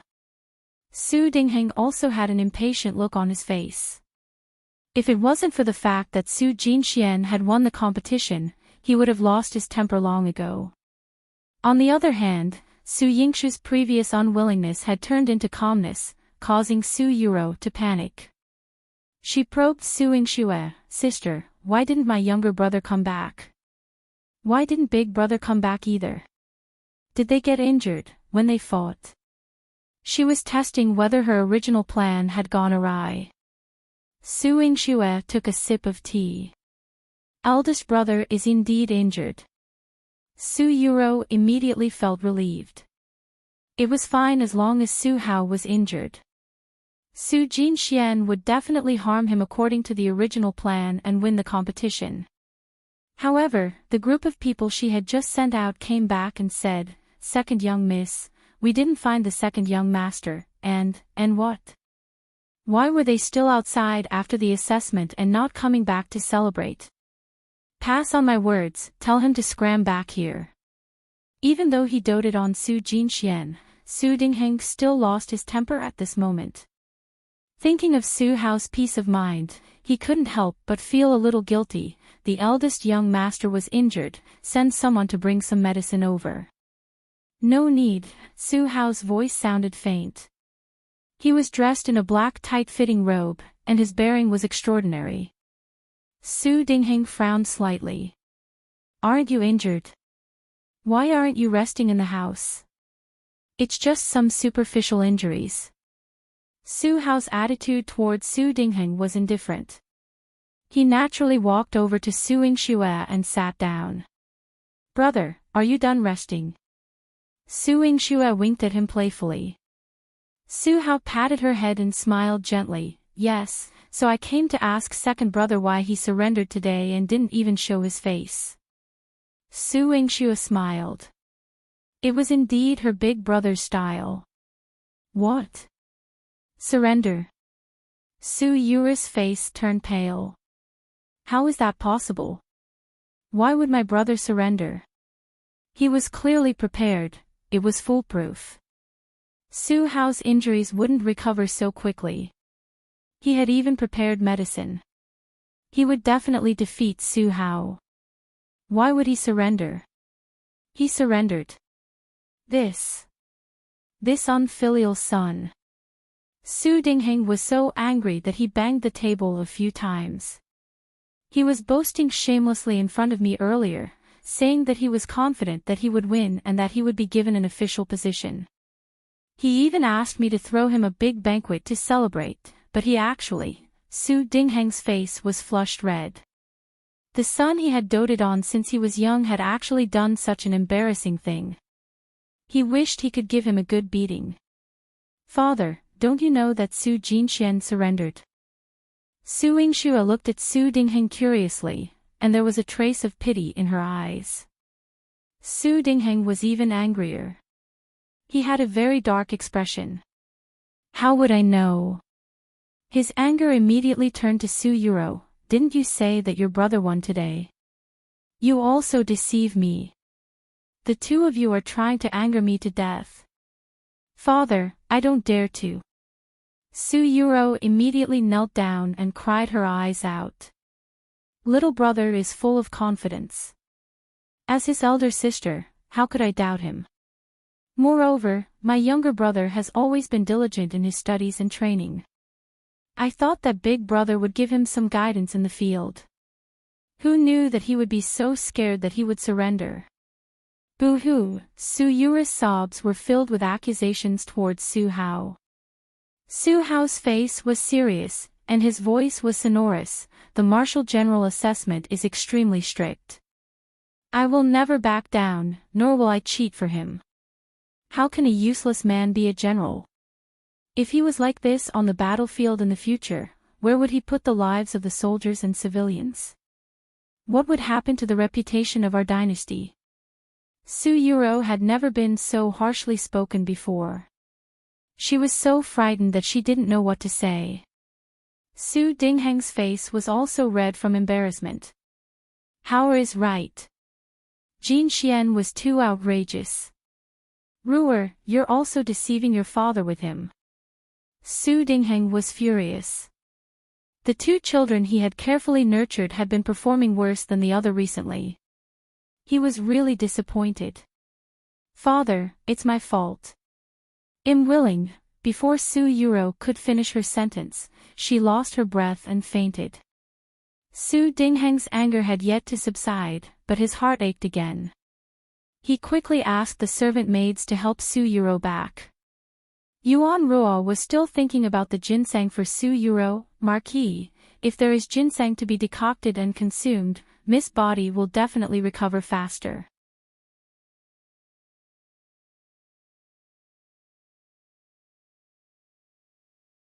Chapter 20. The cause of her mother's death. Su Dingheng's heart was always biased towards Su Yuro. Seeing her faint, he could not help but look at Su Hao. Hao, go get a ginseng for your sister to nourish her body.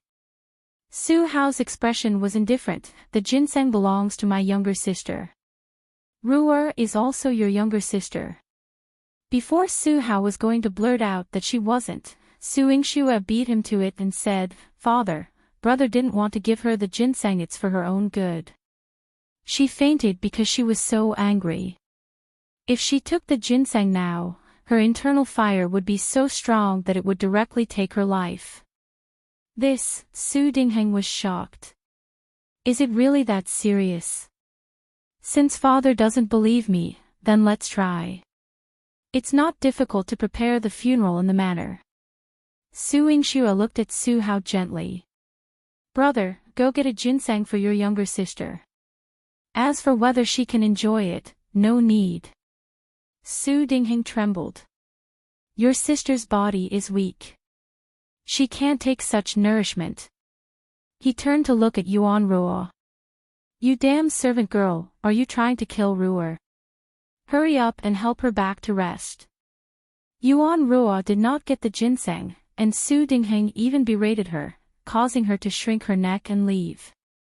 A servant came to report to Su Dingheng, Marquis, the lords have come to congratulate you. When will the celebratory feast begin? Su Dingheng's face was suddenly filled with colors. This celebratory banquet was originally prepared for Su Jinxian. Who would have thought that this son of a bitch would not only do such an embarrassing thing, but he was also not showing his face now. Su Dingheng was helpless.